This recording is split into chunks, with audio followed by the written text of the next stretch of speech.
konstitusi yang diciptakan adalah konstitusi yang sah. Tapi andai kata pada waktu itu revolusi 17 Agustus 45 itu gagal, maka Soekarno-Hatta dan seluruh anggota PPKI itu bisa ditangkap dan diadili sebagai penjahat perang, seperti penjahat perang yang lain dan diadili di pengadilan Tokyo sesudah Perang Dunia yang kedua. Tapi kenyataannya Undang-Undang Dasar 45 yang berhasil disahkan itu dilakukan dengan cara-cara revolusioner dan revolusi itu juga berhasil. Yang kedua adalah Dekret Presiden 5 Juli tahun 1959 yang banyak sekali buku, literatur, sampai penataran P4 itu mengatakan bahwa UUD 45 diberlakukan kembali dengan Dekret Presiden 5 Juli 59 berdasarkan Noodstadrecht dan Staatsnoodrecht. Itu adalah teori dari Profesor Joko Sutono, Dekan Fakultas Hukum UI, yang saya sendiri dengan segala mohon maaf membantah teori beliau itu ketika saya mengucapkan pidato pengukuhan sebagai guru besar hukum tata negara pada Fakultas Hukum Universitas Indonesia pada tahun 1998. Pada waktu itu saya mengatakan bahwa Dekret Presiden 5 Juli 59 bukanlah didasarkan kepada Noodstadrecht, juga bukan didasarkan pada Staatsnoodrecht. Noodstadrecht atau Staatsnoodrecht itu istilah-istilah di dalam hukum konstitusi Jerman yang mengatakan bahwa undang-undang dasar itu bisa berganti dan bisa berubah itu dengan cara-cara tertentu karena negara berada dalam keadaan darurat. Atau kalau negara tidak dalam keadaan darurat, tetapi hukum negara itu berada dalam keadaan darurat. Nah, saya melihat pada tahun 1959 itu tidak ada Noodstadrecht maupun Staatsnoodrecht. Ya. Situasi keamanan terkontrol. Ya. PRRI dan Permesta sudah ditaklukkan pada tahun 1958. Jadi tahun 1959 setahun kemudian negara boleh dikatakan dalam keadaan aman. Dan Bung Karno sebagai presiden itu sedang melakukan kunjungan kenegaraan ke Jepang. Jadi kalau negara dalam keadaan darurat tidak mungkin presidennya melakukan kunjungan kenegaraan ke negara lain. Yang kedua, kalau dikatakan ada Staatsnoodrecht, ya, hukumnya yang darurat, hukumnya juga tidak darurat.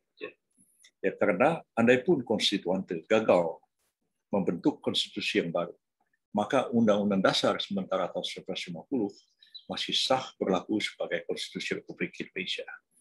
Tapi dekret menyatakan konstitusi yang pada waktu itu berlaku tidak sah, Undang-Undang Dasar 1950 dibatalkan dan didekretkan berlakunya kembali Undang-Undang Dasar 1945 melalui dekret itu. Karena itu Dekret Presiden 5 Juli 1959 adalah sebuah revolusi hukum ya, yang tergantung secara post factum. Apakah Bung Karno bisa mempertahankan dekret itu atau tidak? Kalau dia berhasil mempertahankan dekret, maka konstitusi itu sebagai langkah revolusioner berlakunya UUD 45 kembali adalah tindakan yang sah, tapi andai kata Bung Karno gagal, dia bisa diadili dan dituduh sebagai pengkhianat, dituduh sebagai penjahat konstitusi. Nah, jadi saya pernah sebagai Menteri Kehakiman membantah ucapan dari Presiden Abdurrahman Wahid dalam sidang kabinet ketika beliau ingin membubarkan DPR, membubarkan MPR, ya, yang oleh Gus Dur dibilang taman kanak-kanak semuanya, dan beliau ingin mencabut TAP MPRS nomor 25 tahun 1966 tentang larangan komunisme, Marxisme, dan Leninisme. Saya mengatakan Presiden hanya bisa melakukan itu kalau melakukan tindakan yang revolusioner.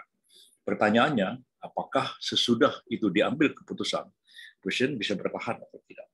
Kalau Presiden bertahan, revolusinya berhasil. Tapi kalau Presiden Gus Dur gagal mempertahankan itu, Presiden Gus Dur akan di-impeach dan akan dipaksa berhenti sebagai Presiden.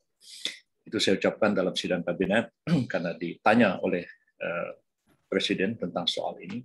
Jawab saya tegas, Presiden Gus Dur marah, diketok di palu, kata sidang kabinet diskors, dan saya keluar, dan saya bilang sama kawan-kawan, ya ini besok saya pasti dipecat sama Gus Dur. Dan ternyata apa yang saya bilang itu betul.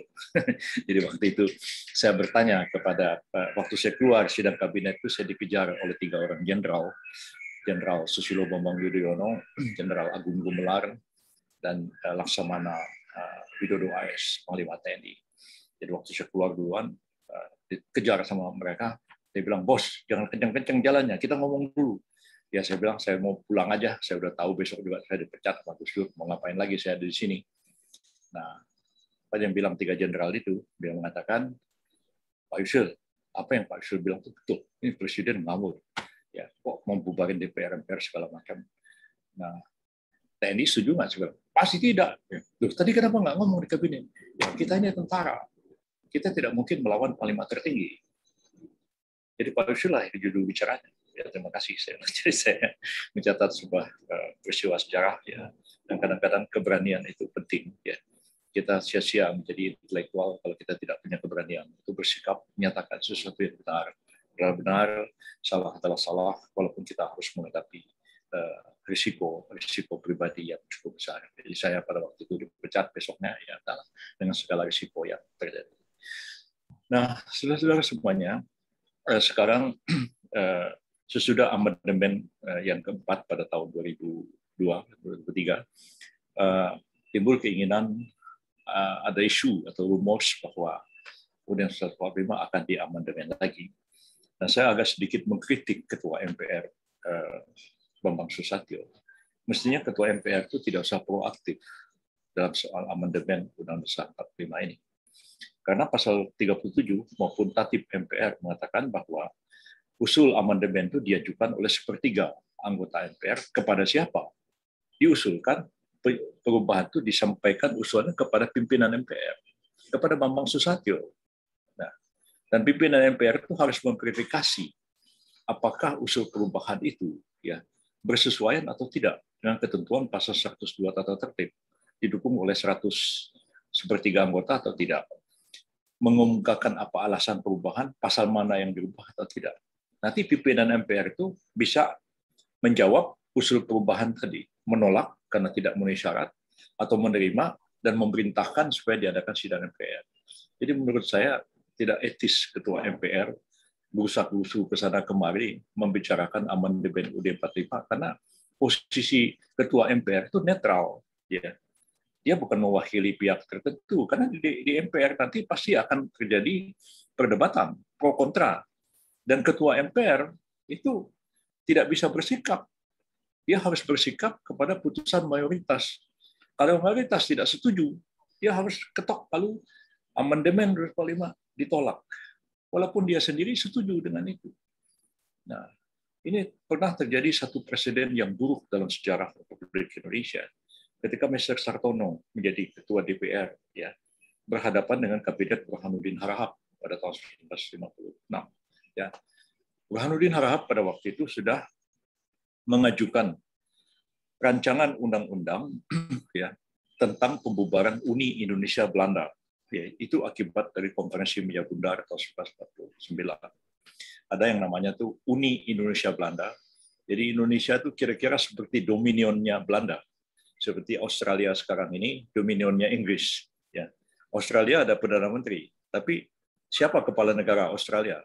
Kepala negara Australia itu adalah Ratu Belanda. Ya.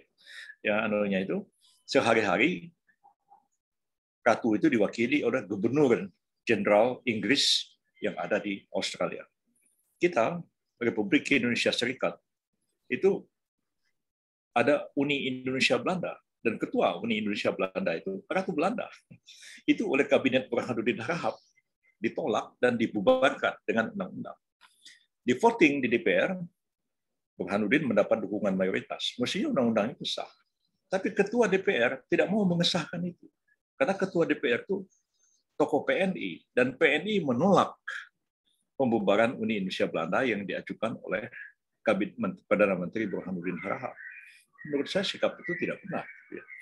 Dia sebagai ketua DPR, ya, dia harus tanda tangani keputusan itu, meskipun dia tidak setuju. Ya, meskipun fraksinya tidak sependapat, tapi kalau mayoritas setuju, ketua DPR teken.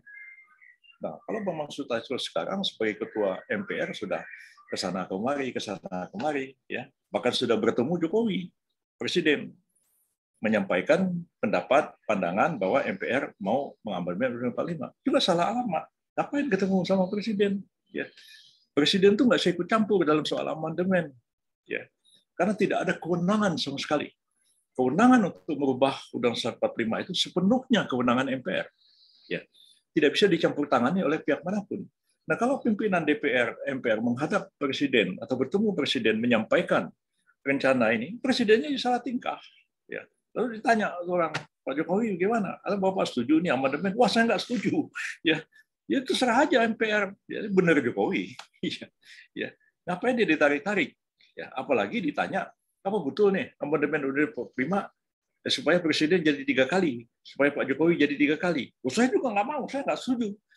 Jadi presidennya juga salah, serba nggak enak. Ya. Jadi menurut saya ini suasana politis dan psikologisnya kurang begitu baik, ya, keinginan untuk melakukan amandemen ini.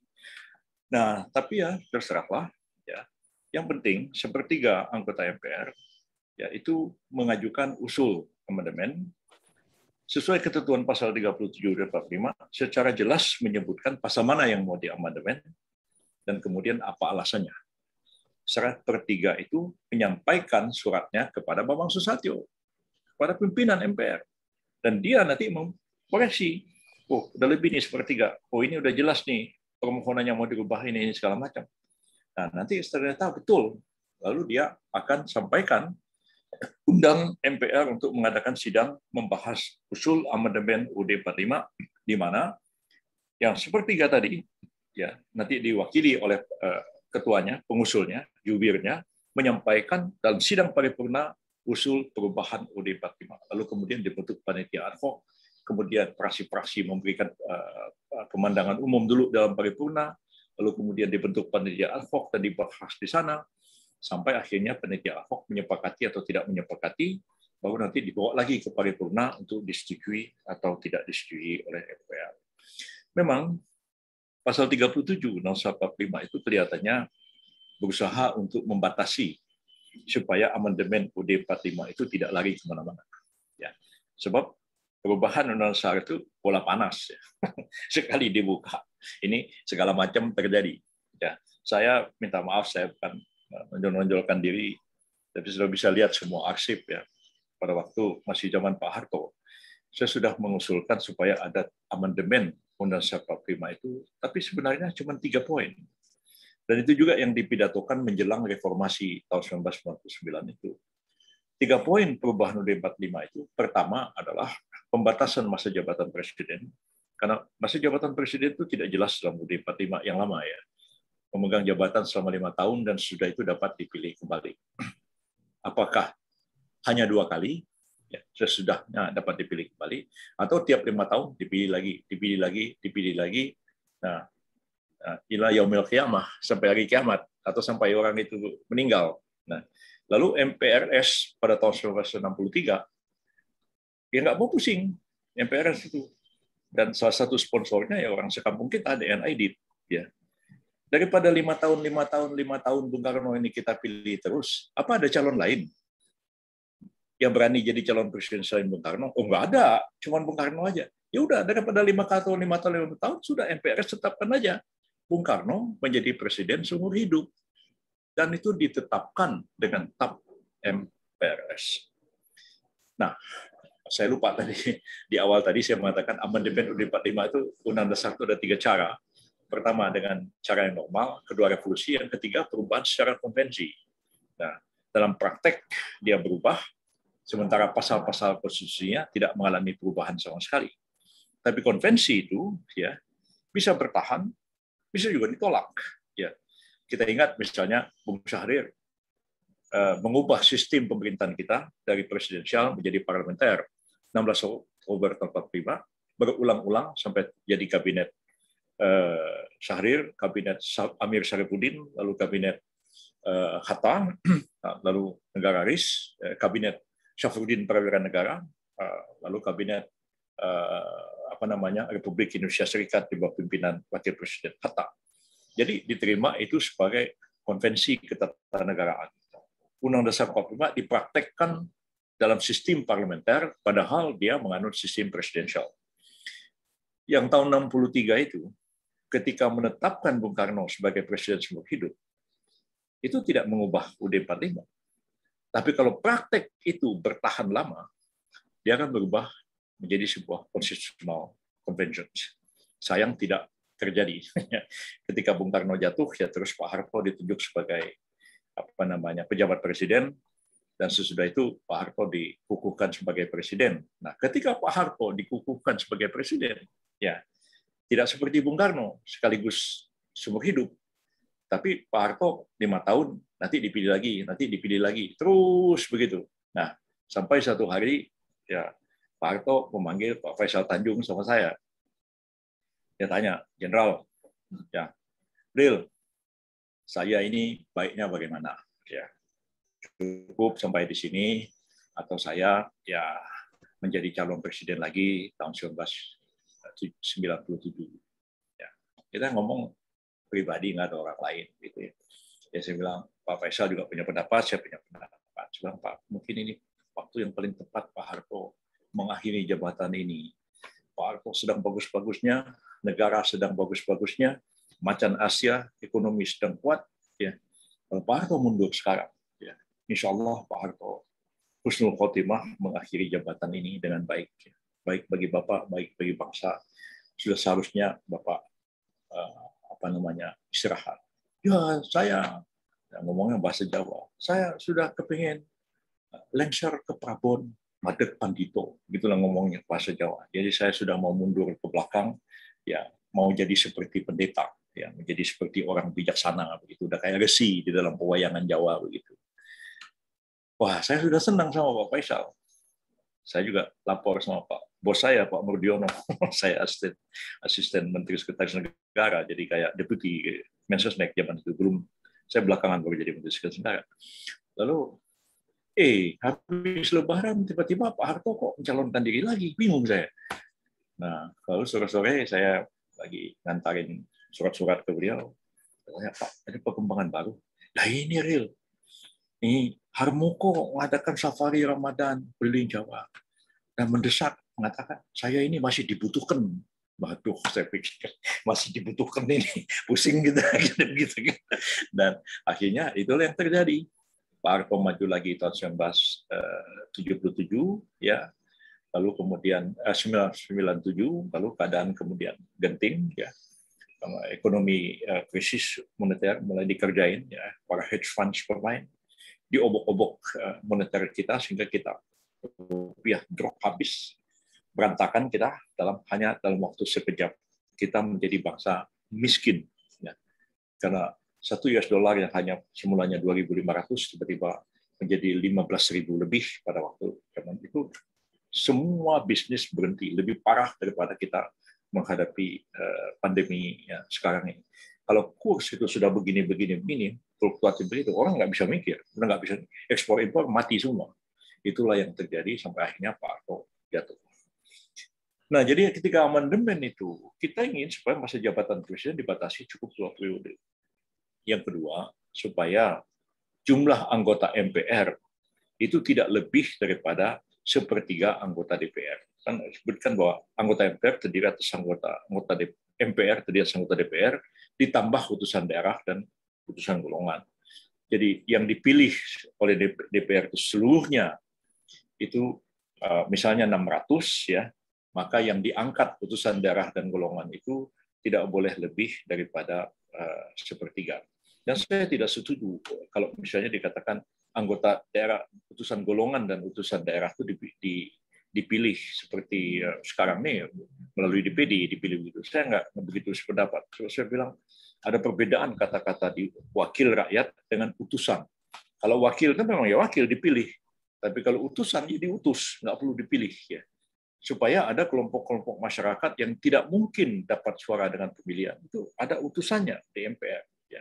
Pengalaman saya ketika saya studi di Pakistan, ya. Pakistan itu sebuah republik Islam, Islamic Republic. Tapi di Pakistan tuh ada orang Hindu, ada orang Buddha, ada orang Zoroaster, ada orang Kristen sedikit sekali di sana. Ada satu kelompok yang Ahmadiyah Qadian, the Qadianis, orang Pakistan bilang. Mereka itu dianggap non-Muslim minority. Jadi di tempat saya sekolah itu di kota Lahore itu ada Ahmadiyah Lahore, ada Ahmadiyah Kadian. Yang Kadian itu udah lari ke India semua. Yang di Lahore itu masih ada jemaah Ahmadiyah Lahore, cuma sedikit sekali jumlahnya. Nah mereka itu kalau ikut pemilu nggak kata siapa yang milih, nggak ada yang nggak mau terpilih. Maka di Parlemen Pakistan diangkatlah utusan golongan Hindu, utusan golongan Buddha, Zoroaster, dan kemudian utusan golongan Ahmadiyah Kadian. Ya, so kalau tidak ya nggak wakili. Nah kita ini kadang-kadang ya kalau main pilih-pilih terus bisa ada suku-suku yang nggak terwakili. Lalu suku itu ngambek. Loh, kita ini mesin Indonesia atau bukan sih? Oh kita nggak ada wakilnya. Nah makanya orang presiden tuh ngangkat orang jadi menteri itu juga mesti mempertimbangkan faktor ini, non politis ya, tapi politis dan sosiologisnya. Ya. Jadi saya dulu ke Pak Harto sering diskusi lah, SB juga sudah Pak SB menteri itu jangan sampai nggak ada orang Aceh, jangan sampai nggak ada orang Papua, jangan sampai nggak ada orang Padang, jangan sampai nggak ada ini. Ya. Nah, orang model saya ini orang Belitung itu nggak masuk hitungan. Ya heran kalau orang Belitung jadi menteri kabinet. Orang Belitung jumlahnya cuma berapa orang, nggak masuk akal gitu ya. Tapi ya bilang ya udah Pak Yusril masuk ke kabinet bukan karena pertimbangan orang Belitung, tapi mungkin pertimbangan sebagai ya saya dulu jadi anggota MPR utusan golongan itu pun bukan mewakili Belitung, mewakili golongan cendekiawan. Jadi agak berbeda begitu kira-kira seperti itu. Nah, jadi yang ketiga amandemennya itu adalah pasal-pasal HAM ditambahkan ke UUD 45 dengan mengadopsi ya hasil kerja dari Konstituante tahun 1958. Jadi sebenarnya nggak banyak. Begitu dibuka, kemana-mana larinya. Ya, sehingga pasal-pasal amandemen UUD 45 itu lebih banyak daripada pasal-pasal asli yang tidak diamandemen. Itu yang sekarang terjadi. Dan kita ngajar hukum tata negara kadang-kadang agak bingung. Ya. Saya ditugasi untuk menyusun undang-undang Mahkamah Konstitusi misalnya. Itu menerjemahkan pasal 6A, pasal 7 itu agak bingung. Presiden itu bisa di-impeach kalau antara lain, ya misalnya melakukan kejahatan berat, ya, kemudian melakukan perbuatan tercela. Apa ya perbuatan tercelanya apa ya artinya ya? So perbuatan tercela itu bukan kategori hukum, itu kategori moral, ya, bukan kategori hukum, kategori adat istiadat, patut dan tidak patut. Nah kalau di Madura orang laki-laki sholat Jumat tidak pakai peci itu tercela. Kan begitu kan namanya. Jadi apa nanti presidennya pergi ke Madura sholat Jumat nggak pakai peci terus wah nggak muni lagi karena melakukan perbuatan tercela atau melakukan kejahatan berat lainnya. Apa ini? Saya tanya pada almarhum Pak Lobi Lukman, guru besar hukum pidana di Fakultas Hukum UI. Dia bilang, Pak Lobi, apa yang dimaksud apa ini tindak pidana berat? Waduh, nggak ada itu Pak Yusril. Kata, yang ada luka berat. Kalau luka berat ada katanya. Ya, dalam hukum pidana. Tapi kalau tindak pidana berat tuh nggak ada katanya. Paling-paling bisa ditafsirkan kalau kejahatannya di atas 5 tahun sehingga dia bisa ditahan ancamannya. Itu mungkin, tapi jadi banyak bahasa-bahasa UUD 45 itu oleh orang hukum tidak dimengerti. Ya, saya lah terutama yang bertugas membuat undang-undang pada waktu itu. Nah, jadi yang ingin saya sampaikan pada saudara bahwa ya terserahlah kalau mau diamandemen. Kata Pak Bambang Susatyo, ya amandemennya terbatas hanya menyangkut perlunya dimasukkan pokok-pokok haluan negara. Ya terserahlah. Nah itu pun tidak sederhana juga. Kalau ada GBHN terus bagaimana? Apakah itu bagaimana kalau presidennya dipilih langsung oleh rakyat, bertanggung jawab kepada rakyat, tapi ada PPHN. Tapi kalau PPHN-nya dilanggar oleh presiden bisa diimpeach atau tidak? Maka jadi perdebatan yang bisa panjang juga. Itu satu. Yang kedua adalah sulit mencegah bahwa begitu di amandemen akan mendesak amandemen yang lain. Walaupun pasal 37 dan tatib pasal 102 itu membatasi sepertiga dan harus jelas apa yang mau diamandemen. Tapi kan orang politik akalnya banyak.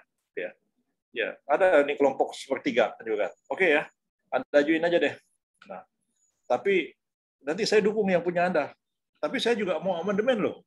Nah ini amandemen yang kami. Nah, nanti Anda yang baru kami dukung, tolong yang punya kami disetujui juga. Nah, bisa jadi bargaining. Nah, siapa yang bisa mencegah itu? Nggak ada. Ya, sekarang aja Pak Bamsud bikin sepertiga. Ya. Pak Rudianto Chen, bisa aja ajak teman-teman. 103 orang, ajak Lanyala segala macam DPD. 100 sepertiga. Kami mengusulkan amandemen juga. Nah, paling tidak ada 3 kelompok. Sepertiga, sepertiga, sepertiga. Jadi total 100% bisa mengajukan amandemen. Dan begitu di amandemen dibuka, ya kesempatan untuk mengajukan perubahan nggak bisa ini. Nah itu yang saya katakan ketua MPR itu harus netral. Nah kalau Pak Bamsud sudah mendukung satu kelompok yang sepertiga yang sekarang ini, katakanlah kelompok A, amandemennya ini. Terus ada kelompok lain sepertiga, Pak Bamsud, kami juga mau ngusul perubahan loh. Ini perubahannya. Apa bisa dia sebagai ketua MPR mengatakan, oh jangan dong. Dia nggak bisa, dia harus netral. Ketua MPR itu netral, dia nggak bisa memihak pada satu kelompok yang mungkin berbeda pendapat di dalam MPR itu sendiri. Jadi saya kira ini perubahan ini bisa jadi ramai juga dan saya pikir sikap Pak Jokowi sudah benar. Dia nggak mau ikut campur, itu sepenuhnya kewenangan MPR, apalagi itu di kotak-katik masa jabatan presiden, pasti orang akan curiga. Ini Pak Jokowi ini benar nggak sih bilang cuma mau 2 kali? Atau jangan-jangan di depan begini, di belakang lain. Bisa aja orang ngomong begitu. Jadi saya kira memang tidak mudah, ya karena ini bukan semata-mata persoalan hukum, tapi amandemen konstitusi sebenarnya juga lebih banyak faktor-faktor politik di belakangnya. Itulah yang dapat saya sampaikan. Saya ucapkan terima kasih dan mohon maaf atas segala kekurangan. Bila taufiq wal hidayah. Wassalamualaikum warahmatullahi wabarakatuh. Waalaikumsalam warahmatullahi wabarakatuh. Begitulah penyampaian dari Profesor Dr. Yusril memandangi tema webinar kita kali ini. Sangat luar biasa sekali ya teman-teman semua ya. Baik, selanjutnya kita beralih pada narasumber pertama kita, yaitu Bapak Insinyur Rudianto Chen sebagai anggota DPR RI Dapil Bangka Belitung. Selamat sore Bapak. Selamat sore Adinda. Baik Bapak, sudah semangat ya Pak ya untuk mengisi materi webinar kita kali ini? Semangat. Dari awal semangat, apalagi sudah kita lihat pembicaraan dari Pak Yusril tadi, yang tadinya kita semua mungkin masih bingung-bingung, ragu-ragu dan sebagainya, karena penjelasannya paripurna tadi, kita juga punya, oh ya begini rupanya gitu, kan seperti itu. Jadi saya juga walaupun bukan mahasiswa, tapi hari ini banyak belajar dari senior kita, Pak Yusril ini. Tepat sekali Bapak. Baik Bapak, izinnya Bapak ya, saya akan menyampaikan CV dari Bapak. Ya. Baik. Insinyur Rudianto Chen lahir di Sungai Liat tanggal 27 Mei 1958. Riwayat pendidikan, Bapak Rudi menempuh pendidikan S1 pada Fakultas Teknik Elektro di UPRIDA, Jakarta. Lalu, beliau menempuh karir sebagai anggota DPRD Bangka Belitung periode tahun 1999 hingga 2004. Dan saat ini beliau menjadi anggota DPR Republik Indonesia. Nah, baik Bapak, bagaimana nih Pak perspektif Bapak sebagai anggota DPR RI terhadap wacana amandemen Undang-Undang Dasar Negara Republik Indonesia 1945 yang kelima Pak? Maka dari itu waktu dan tempat saya persilahkan ya Pak ya. Terima kasih. Ya, terima kasih. Jadi yang pertama-tama saya mengucapkan salam hormat saya kepada Ketua DPC Permahi Bangka Belitung, Bapak Faiz, ya luar biasa Pak Faiz Fauzan, dan saya banggakan dan saya hormati Pak Yusril Issa Mahendra. Umurnya saya lebih senior, tetapi kalau urusan hukum beliau jauh lebih senior dari saya. Saya justru secara hukum saya masih belajar sampai hari ini dan beliau adalah senior saya di bidang hukum.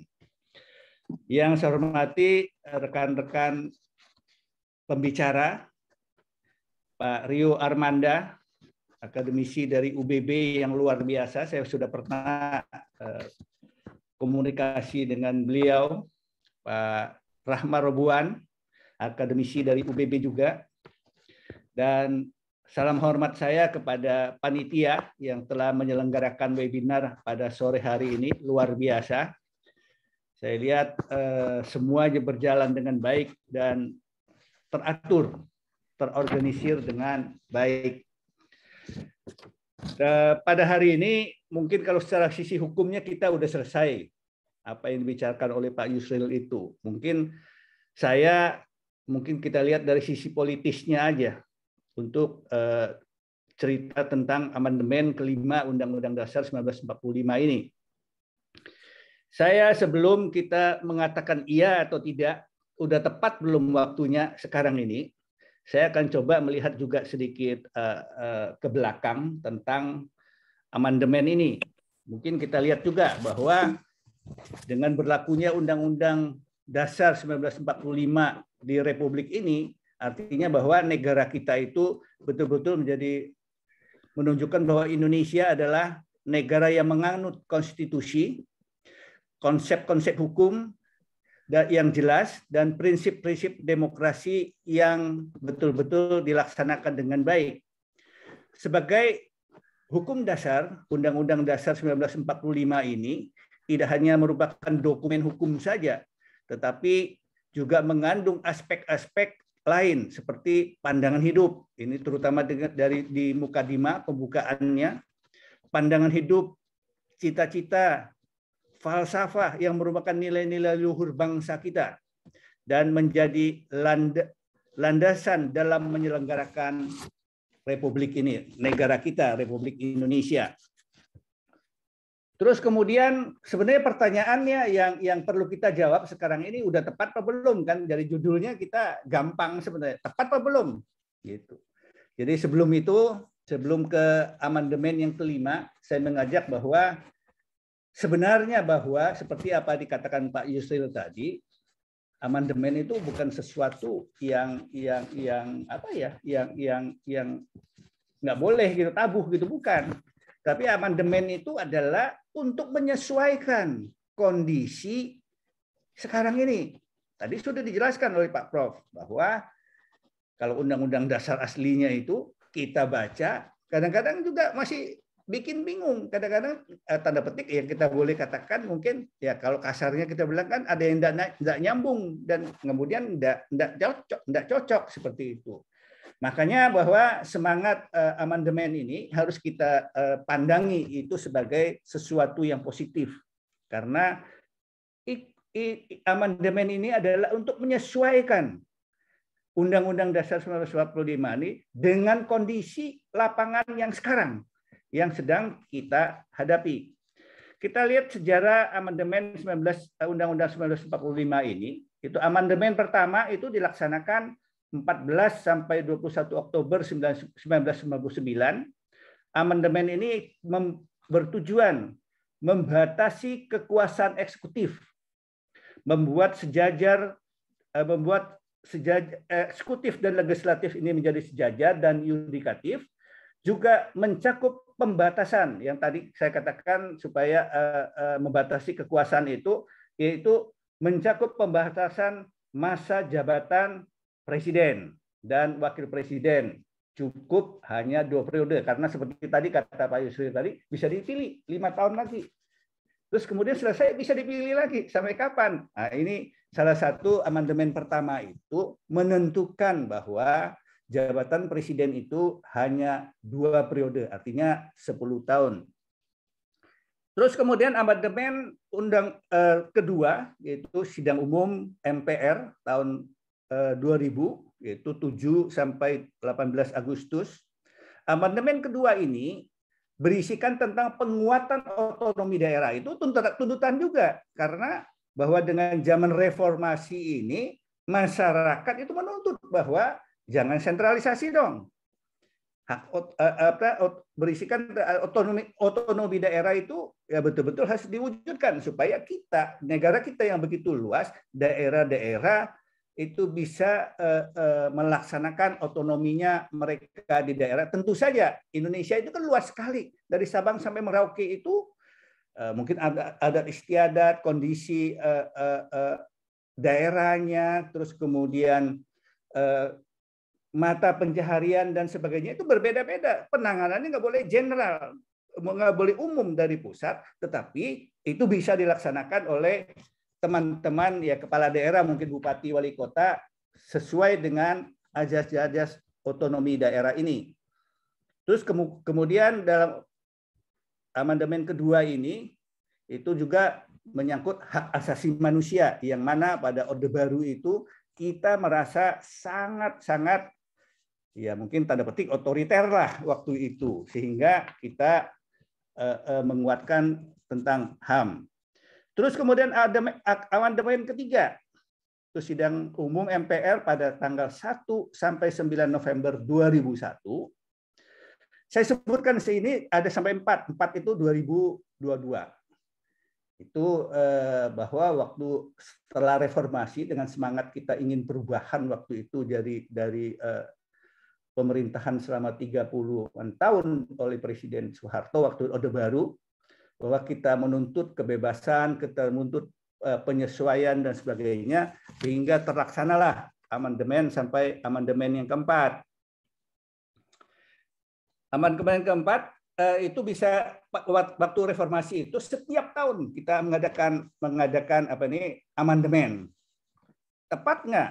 Kalau ditanya tepat apa enggak, tentu saja waktu itu ada yang mengatakan iya dan enggak juga. Tetapi saya pikir luar biasa MPR pada waktu itu dengan kondisi mungkin baru dari Orde Baru ke reformasi itu, kestabilan politik mungkin juga tanda petik juga belum bisa seperti sekarang ini, yang seperti apa yang dikatakan Pak Yusril tadi, rencananya amandemen mungkin 1 atau 2 pasal bisa berkembang akhirnya berlama-lama tarik-menarik antara di dalam sidang umum itu, di dalam pokjanya dan pembahasan-pembahasan yang lebih detail mungkin seperti itu. Jadi kalau sebenarnya kalau saya mengatakan bahwa zaman reformasi awal itu saja dengan kondisi sosial politik yang kita katakan belum terlalu stabil, jika dibandingkan kondisi sekarang ini sangat stabil dan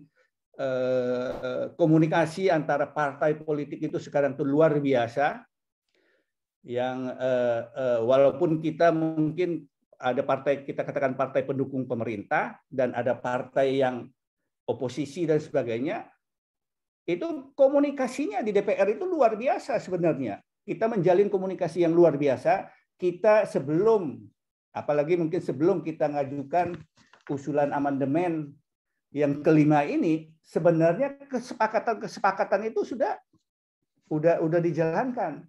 Teman-teman kita di MPR, di pokja-pokjanya, mereka sebenarnya sudah kerja. Mereka semuanya sepakat bahwa amandemen ini terbatas, semua setuju, dan saya percaya itu bahwa semua pasti akan setuju, tidak melebar kemana-mana. Juga saya yakini bahwa kesepakatan antara kita sesama fraksi, partai politik, apalagi ini kan sudah bukan di fraksi saja, tetapi juga sudah pembicaraannya sampai ke tingkat ketua-ketua umum partai. Kalau ketua umum partai itu sudah mengatakan setuju dan terbatas, dan cuma nanti bahannya tentu saja bahannya apa, titik komanya di mana, itu masih dalam pembahasan di pokja-pokja di MPR sana. Nanti kalau sekarang semangatnya kita setuju. Nanti hasil kerja daripada pokja, apa finalisasi daripada perubahan Undang-Undang Dasar ini, tentu saja setelah dibahas oleh pokja itu nanti tentu saja akan dibahas atau disampaikan kepada ketua-ketua umum partai, fraksi setuju, semua fraksi setuju, dan nanti akan disampaikan kepada ketua-ketua umum partai, dan saya sangat yakin bahwa tidak ada lebar kemana-mana dalam amandemen ini. Yang sekarang ini sebenarnya yang didengang-dengungkan, yang maksudnya tanda petik itu ya, ada bagian-bagian masyarakat yang meragukan bahwa amandemen itu tidak murni, hanya di GBHN saja. Ada yang mengatakan bahwa ini perangkap atau mungkin akal-akalan dari mungkin beberapa partai yang menginginkan sebenarnya menambah periode jabatan presiden. Saya pikir itu semua adalah tidak pernah ada terlintas di dalam pembahasan kita di fraksi-fraksi maupun di pokja di MPR. Dan saya yakini bahwa semangat ini adalah memang betul-betul semangat untuk cuma kita tambahkan pasal-pasal yang menyangkut garis besar haluan negara, yang mana kita lihat bahwa dengan kondisi lapangan sekarang ini, bahwa seakan-akan bergantinya presiden, bergantilah arah perjuangan daripada negara kita ini.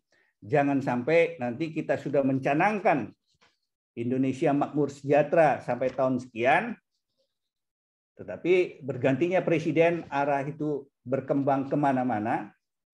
Jangan sampai juga maksudnya Indonesia yang sudah maju menjadi seperti poco-poco mungkin, maju sekelangkah, mundur 3 langkah dan seterusnya.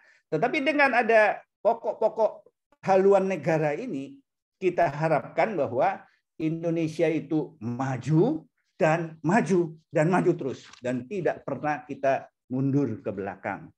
Sebenarnya cita-cita kita untuk amandemen ini adalah itu, bahwa ada yang mengatakan nanti haluan negara ini kalau presiden tidak jalankan. Saya pikir ini amanat, namanya dibahas di DPR, di MPR, nanti pokok-pokok pikiran, pokok-pokok haluan negara itu, di mana dibahas oleh wakil-wakil rakyat, anggota DPR, MPR, dan DPD. Dan MPR itu DPR RI dan DPD RI.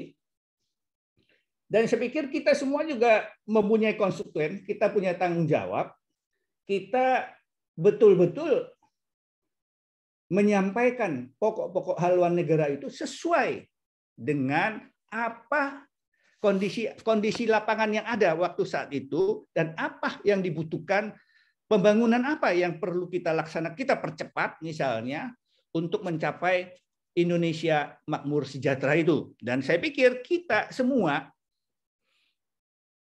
tidak pernah terlintas mungkin mengkhianati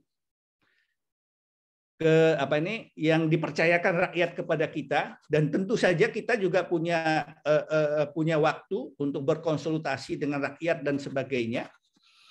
Dan saya harapkan bahwa dengan adanya pokok-pokok pikiran haluan negara ini, Indonesia terus bisa maju, dan kita tidak pernah yang seperti apa yang dibayangkan, poco-poco lagi, presiden baru, belajar baru lagi, mundur lagi dengan programnya yang baru, sehingga coba-coba lagi, nanti habis 5 tahun. Belum tentu apa yang bisa kita kerjakan. Tetapi dengan ada haluan negara ini, garisnya sudah jelas. Pemerintah, presiden menjalankan program-program ini, teruskan program ini, dan kita harapkan semua berjalan dengan baik.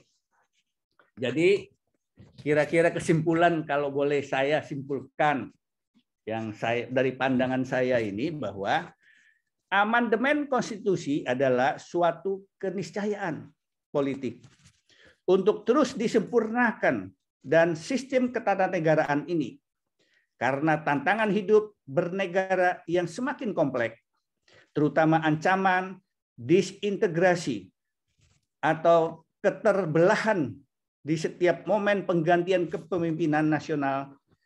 Meski demikian, pertimbangan relevansi terhadap realitas kehidupan bernegara adalah hal pokok yang perlu dikaji secara komprehensif dalam melakukan penyempurnaan konstitusi amandemen Undang-Undang Dasar yang kelima ini. Dan yakinlah pada saya, karena saya intens mendengar laporan Pokja, dan kita lihat semangatnya dan materi yang dibahas, bahwa yakinlah bahwa murni perjuangan ini adalah untuk kita bersama. Tidak ada agenda-agenda tersembunyi yang seperti apa yang diisukan di luar sana, mungkin narasi yang dikembangkan, jebakan dari pemerintah sekarang ini yang menginginkan presiden 3 kali. Yang ada yang mengatakan bahwa waktunya tidak tepat. Sebenarnya waktu itu adalah tidak seperti apa yang kita katakan, kita pikirkan kalau kita mau amandemen ini kita heboh dengan kondisi COVID seperti ini, kita nggak cocok lah untuk amandemen dan sebagainya. Sebenarnya ini semua udah berjalan di tengah jalan. Pokja di MPR itu sudah mengkaji, sudah membahas. Tinggal kita nanti bahas kesimpulan, sampaikan kepada fraksi masing-masing lewat pandangan-pandangan fraksi masing-masing, setuju, disampaikan kepada ketua umum, selesai kita. Tidak perlu apa seperti apa kita bayangkan kondisi COVID ini, kita pikirkan COVID dulu. Kita konsentrasi COVID dulu. COVID, tetap kita jalankan. Tetapi tim Pokja kita tetap kita kerja. Dan bersama-sama semuanya pasti berhasil. Jadi jawaban yang pasti, amandemen, boleh-boleh aja. Selama itu berhubungan dengan kepentingan kita bersama. Berhubungan kemajuan negara kita. Berhubungan dengan kemakmuran negara kita. Saya pikir bukan sesuatu yang tabu. Boleh saja. Kapan saja. Yang penting kita siap semuanya. Dan saya pikir lobi politik sekarang ini sudah sangat matang dan tidak kita katakan tidak. Kemungkinan yang sangat kecil. Memang sekarang ini partai politik itu berada di dalam satu posisi. Memang DPD seperti yang dikatakan Pak Yusril tadi, DPD punya usulan sendiri dia. Tetapi saya pikir dengan bersama-samanya partai-partai politik, ya DPD kita ajak bicara lah. Kita ajak kompromi lah. Kita demi perjuangan kita untuk rakyat Republik ini. Mungkin demikian yang bisa saya sampaikan. Terima kasih. Mohon maaf kalau ada yang tidak berkenan, kurang berkenan. Mohon maaf kalau seandainya ada yang salah. Dan salam hormat untuk kita semua. Tentu saja saya harapkan bahwa teman-teman dari mahasiswa hukum se-Bangka Belitung juga bisa memberikan masukan-masukan kepada kita untuk kita sampaikan di dalam pembicaraan di Jakarta. Terima kasih, selamat sore. Baik, selamat sore Bapak. Terima kasih Bapak atas pandangan Bapak mengenai materi webinar kita pada sore hari ini. Sangat cakap sekali ya Bapak ya. Baik, hadirin webinar semuanya. Tadinya narasumber kita yang kedua adalah Bapak Rio Armanda Agustian SMH. Namun kami baru saja mendapatkan kabar bahwa Bapak Rio Armanda Agustian berhalangan hadir untuk mengisi materi webinar kita pada hari ini dikarenakan sedang sakit. Oleh karena itu, saya mewakili Bapak Rio Armanda Agustian menyampaikan permohonan maaf karena beliau tidak dapat menghadiri webinar kita pada sore hari ini. Baik, kita langsung saja kepada pemateri kita selanjutnya, yaitu Bapak Rahmat Robuan SHMH. Yang mana Bapak Rahmat Robuan SHMH ini juga sebagai akademisi FH Universitas Bangka Belitung dan juga legislatif drafter. Baik Bapak, selamat sore Bapak. Ya, selamat sore Mbak Feni. Baik Bapak. Bapak, sebelumnya izinkan saya ya Pak untuk menyampaikan CV dari Bapak. Oh iya, silakan. Baik.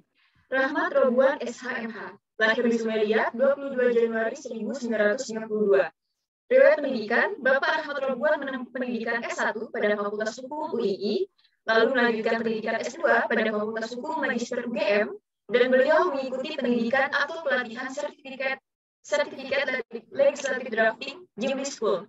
Adapun riwayat organisasi beliau, salah satunya adalah Ketua Firmawan Tapur Law periode pada tahun 2016 hingga 2017. Lalu beliau menempuh karir sebagai tutor Universitas Terbuka dan saat ini sebagai dosen Fakultas Hukum Konsentrasi Hukum Tata Negara dan Hukum Administrasi Negara Universitas Bangka Belitung.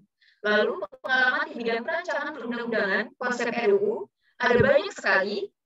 Dan salah satunya sebagai Ketua Tim Penyusunan Naskah Akademik dan Draft Raperda Provinsi Kepulauan Bangka Belitung tentang arsitektur bangunan Melayu pada tahun 2020, dan baru-baru ini beliau sebagai Ketua Tim Penyusunan Naskah Akademik dan Draft Raperda Kota Pangkal Pinang tentang penyelenggaraan layanan berbasis teknologi informasi dan komunikasi pada tahun 2021 dan sedang dalam proses. Wow. Dari CV yang telah saya sampaikan ini, nampaknya Bapak Rahmat Robuan ini sangat cakap sekali ya dalam membahas mengenai amandemen konstitusi yang mana sebagai tema kita pada webinar sore ini. Sekilas memori Pak, Bapak ini kan adalah dosen saya ketika semester 2 lalu ya Pak ya. Dan saya ketika Bapak mengajar, saya dapat menilai sekali Pak, kalau bahwasanya Bapak ini sangat cakap dalam membahas setiap hal-hal yang berkaitan dengan konstitusi. Nah, maka dari itu Pak, besar harapan saya dan juga hadirin yang ada di sini menanti nih Pak, bagaimana pandangan Bapak mengenai tema webinar kita pada sore hari ini, yaitu sudah tepatkah mengenai amandemen konstitusi kita yang kelima Pak. Baik Bapak, waktu dan tempat saya persilahkan. Baik, terima kasih Mbak Feni. Sebelumnya yang saya hormati ya Bapak Rudianto Jen, hadir di sini sangat luar biasa. Tadi paparannya juga Bapak Profesor Yusri Zira Mahendra. Ini merupakan panutan saya dalam membidangi dunia hukum. Beliau ini merupakan guru besar hukum tata negara yang menjadi referensi keilmuan saya selama ini. Nah, baik, alhamdulillah terima kasih sebelumnya kepada Permahi Provinsi Kepulauan Bangka Belitung memberikan kesempatan kepada saya untuk menguraikan pandangan-pandangan saya terkait masalah yang saat ini sedang lagi, kalau kata Pak Rudianto tadi, lagi anget-angetnya terkait dengan masalah amandemen Undang-Undang Dasar 1945 kembali digulingkan oleh Ketua MPR. Izin, sebenarnya saya sudah menyiapkan slideshow. Jadi kalau tadi Pak Yusri dan Pak Rudianto tadi luar biasa pandangannya, kalau saya belum sampai ke sana mungkin karena keilmuan saya masih sangat minim ya terkait dengan masalah perpolitikan dan tata negara Indonesia. Nah, judul yang saya ambil di sini adalah momentum amandemen Undang-Undang 1945. Ini merupakan gagasan atau kepentingan. Sebagaimana kita ketahui, memang pada dasarnya kita tidak bisa menutup diri atas adanya amandemen Undang-Undang Dasar 1945. Undang-Undang Dasar amandemen Undang-Undang Dasar 1945 itu merupakan narasi-narasi positif sesungguhnya untuk mengedepankan kehidupan bangsa ini menjadi lebih baik lagi, karena ini berkaitan dengan konstitusi kita. Sekarang aja. Ini bukan saya megang PPT-nya, tolong di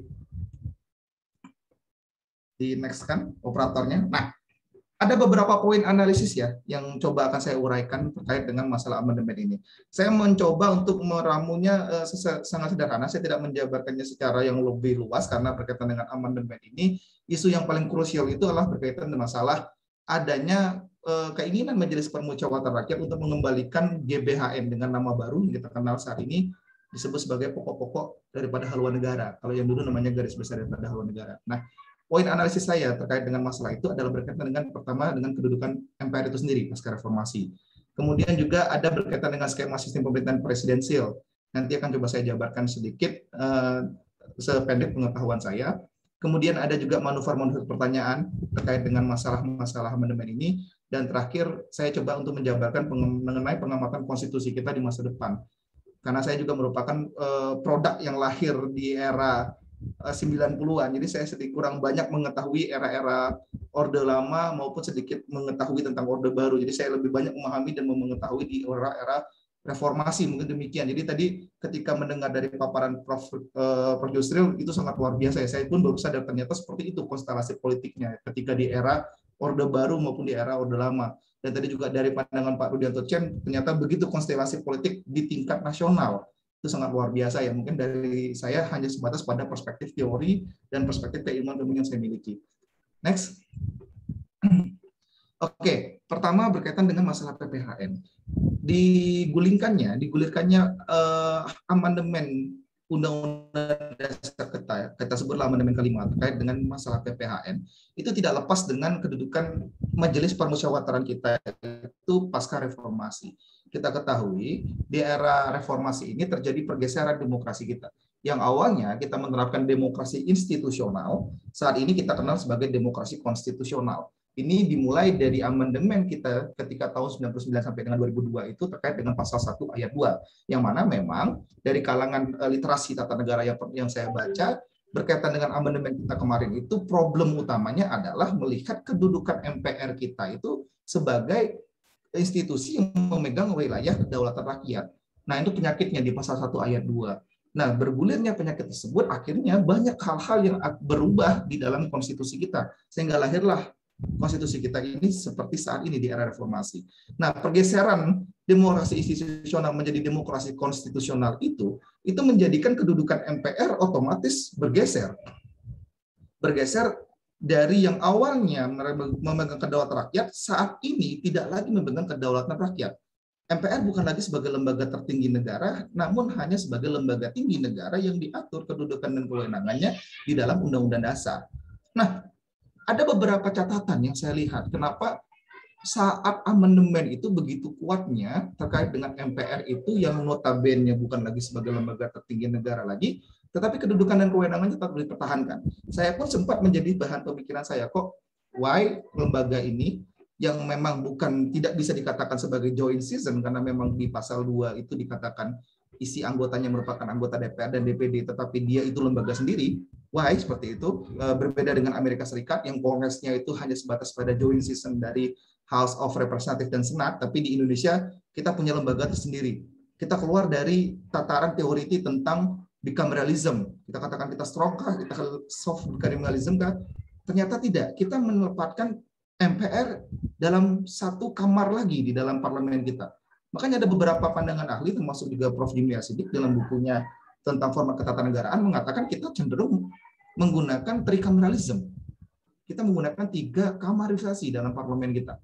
Nah, mempertahankan MPR ini juga sebenarnya dari hati nurani saya itu agak kurang pas ketika itu dikaitkan dengan dimensi sila keempat Pancasila yang menyatakan MPR itu perwujudan daripada permusyawaratan perwakilan.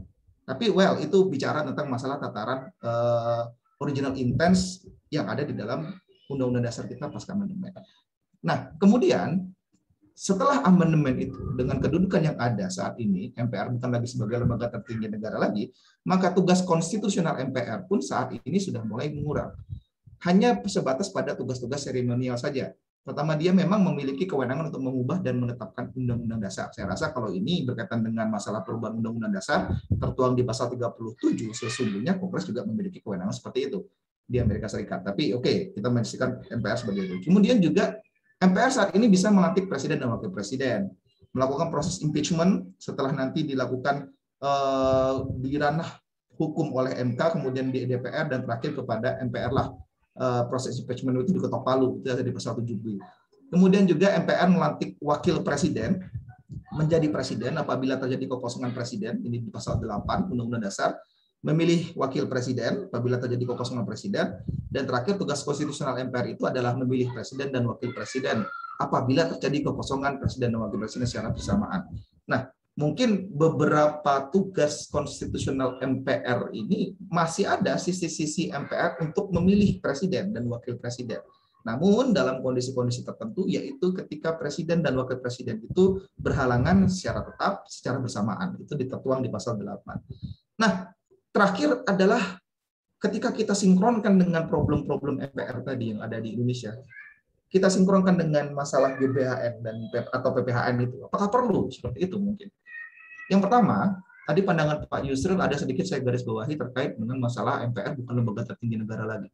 Ketika kita menuangkan masalah MPR bukan lembaga tertinggi negara, tetapi kita berikan ranah MPR itu untuk mengeluarkan garis besar daripada haluan negara, yang itu nantinya menjadi landasan presiden untuk menjalankan tugasnya sebagai presiden, saya rasa ini sulit. Kita akan menjadikan presiden seolah menjadi mandataris MPR kembali. Nah, saya rasa ini akan menjadi mundur ke era Orde Baru dan Orde Lama. Dan kemudian dari perspektif historis juga, kalau kita lihat sependek pengetahuan saya bahwa presiden relatif kuat dalam pembentukan GBHN. Justru GBHN pertama itu merupakan penetapan daripada presiden yang kemudian ditetapkan oleh PR melalui MPR. MPR tahun 63 kalau saya tidak salah. Nah, ini juga kemudian bergulirnya waktu sampai dengan di era-era terakhir, tetap GBHN itu merupakan produk yang awalnya dari presiden dulu, kemudian baru dibaju hukumkan dengan TAP MPR. Nah, ini seperti akhirnya seperti passing bola toh kalau dalam sepak bola itu antara presiden dan MPR.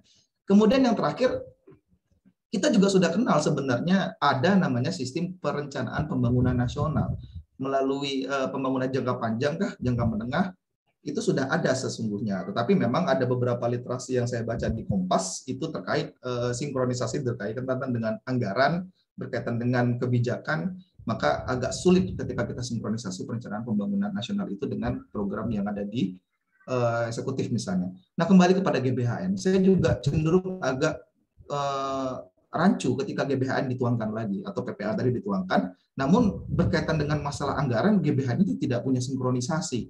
Padahal saat ini berkembangnya suatu negara, khususnya Indonesia, kita tidak lepas dari perencanaan-perencanaan yang secara matang, khususnya berkaitan dengan masalah keuangan. Nah, apakah nanti PPHN itu akan bersinkronisasi dengan masalah keuangan? Well, itu nanti kebijakan apa yang akan dituangkan di dalam konstitusi kita apabila terjadi amandemen Undang-Undang Dasar 1945 yang kelima.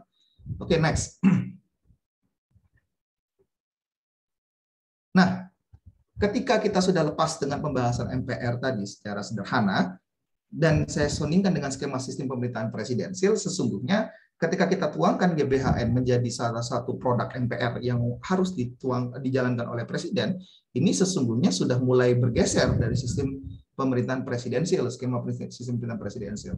Pertama, tadi yang saya katakan bahwa dengan adanya produk daripada MPR dalam hal memberikan garis-garis apa yang akan menjadi kebijakan-kebijakan pemerintah, itu mengembalikan supremasi parlemen lagi. Ini cenderung mirip seperti sistem pemerintahan parlementer dan tidak cocok dalam penerapannya di sistem pemerintahan presidensial. Dan kalaupun itu menjadi suatu produk yang nantinya presiden saat ini atau presiden yang akan datang harus mengikuti apa yang dikehendaki melalui GBHN, saya rasa agak kurang menarik ketika kita melakukan pemilihan presiden dan wakil presiden. Apa yang akan dijual oleh presiden dan wakil presiden ketika skema dari menjalankan tata negara tadi sudah tertuang di dalam GBHN. Nah, ini agak sedikit rancu. Yang kedua, ketika kita tuangkan di dalam sistem pemerintahan presidensial yang notabene-nya mengedepankan separation of power atau pemisahan kekuasaan dengan check and balance mechanism, maka saya agak ragu dengan wilayah balance-nya.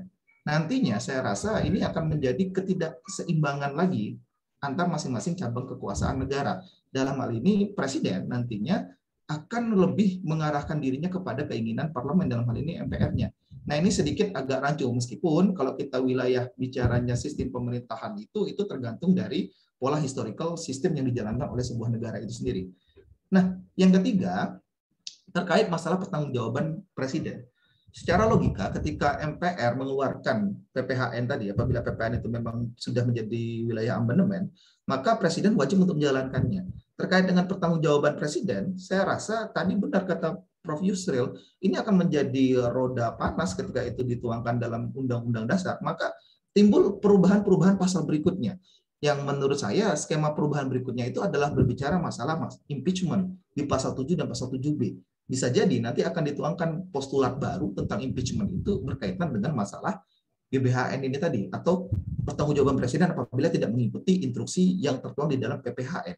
Nah, menarik kalau kita kaji secara prosedur pemberhentian presiden, apakah nantinya masalah kebijakan itu menjadi landasan dapat digulingkannya proses impeachment, selain masalah tindak pidana, selain masalah tercela dan lain-lain. Apakah masalah kebijakan bisa? Nah, itu kan menjadi problem tersendiri ketika kita bicara tentang itu. Dan yang terakhir adalah wilayah supremasi konstitusi. Apa maksudnya? Supremasi konstitusi itu meletakkan konstitusi di posisi yang tertinggi dalam sebuah negara. Ketika kita menerapkan supremasi konstitusi, jelas bahwa kita menerapkan konstitusionalisme dalam negara kita. Nah, penerapan konstitusionalisme itu nanti akan tertuang dalam hierarkisitas. Pertanyaan saya, ketika PPHN masuk di dalam wilayah amandemen dan jadi sah jadi landasan di amandemen di Undang-Undang Dasar kita, itu GBHN-nya nanti letaknya atau baju hukumnya apa, dan siapa yang nantinya ketika terjadi problem pertentangan dengan konstitusi, lembaga negara mana yang berhak untuk mengujinya. Nah, ini menjadi problem juga, meskipun ketika Undang-Undang Nomor 12 tahun 2011 teken dan meletakkan TAP MPR kembali ke dalam hierarki, ini juga menjadi kebingungan konstitusional ketika GBHN atau bukan TAP MPR tadi siapa yang menjadi pengujinya, apakah MK berhak mengujinya, ini juga menjadi debatable seperti itu. Apalagi ketika PPHN nanti misalnya dituangkan kembali, pastinya menjadi debatable. Nah, ini secara skema sistem pemerintahan pun agak sedikit ada kerancuan. Next.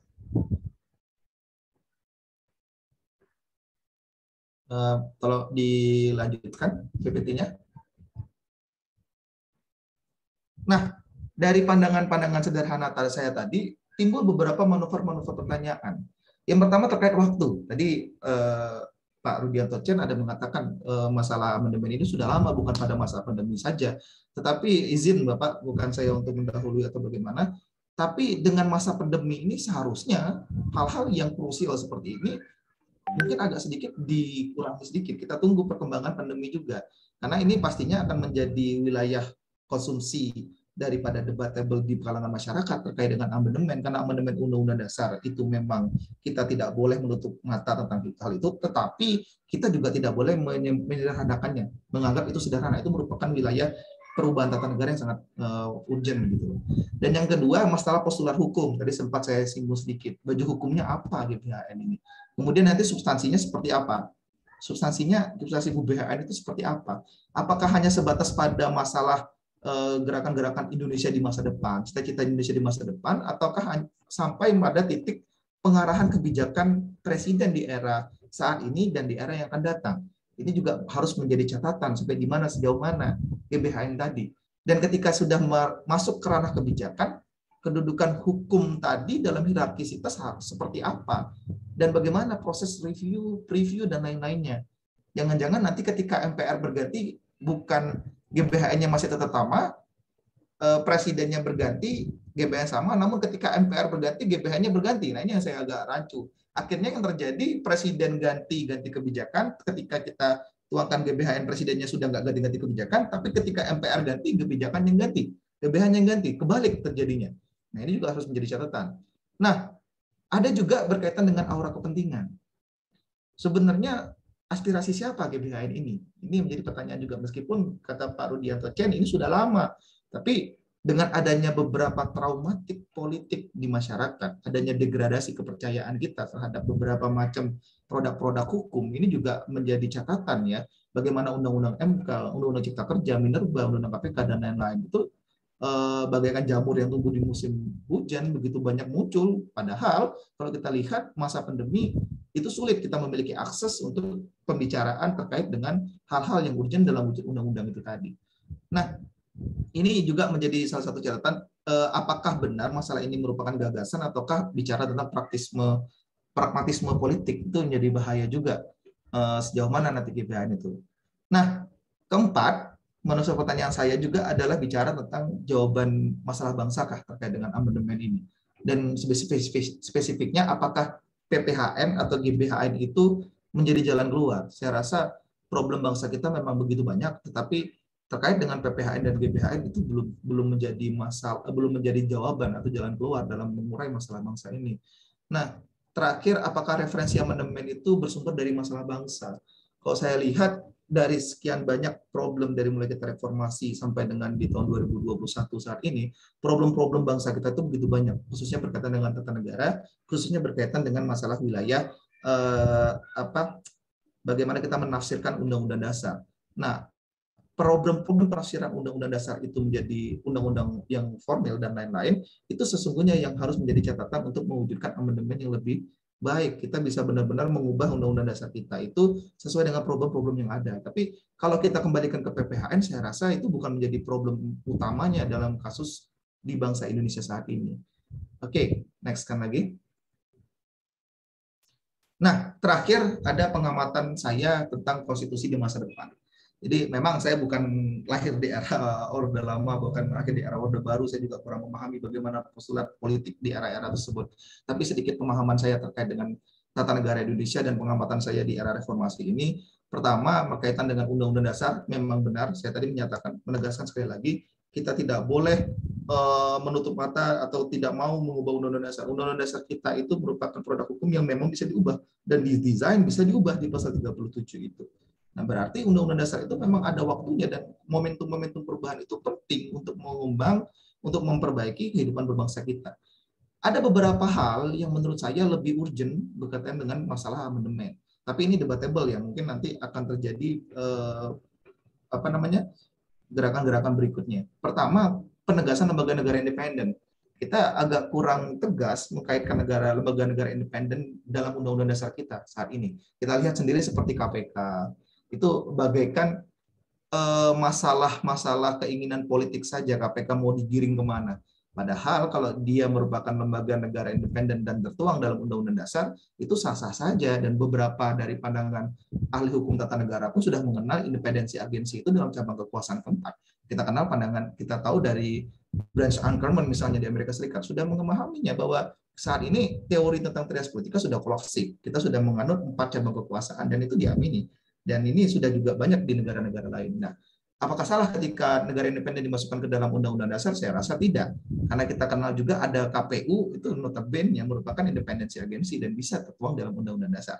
Apakah KPK salah? Saya rasa itu tergantung dari pandangan di Senayan.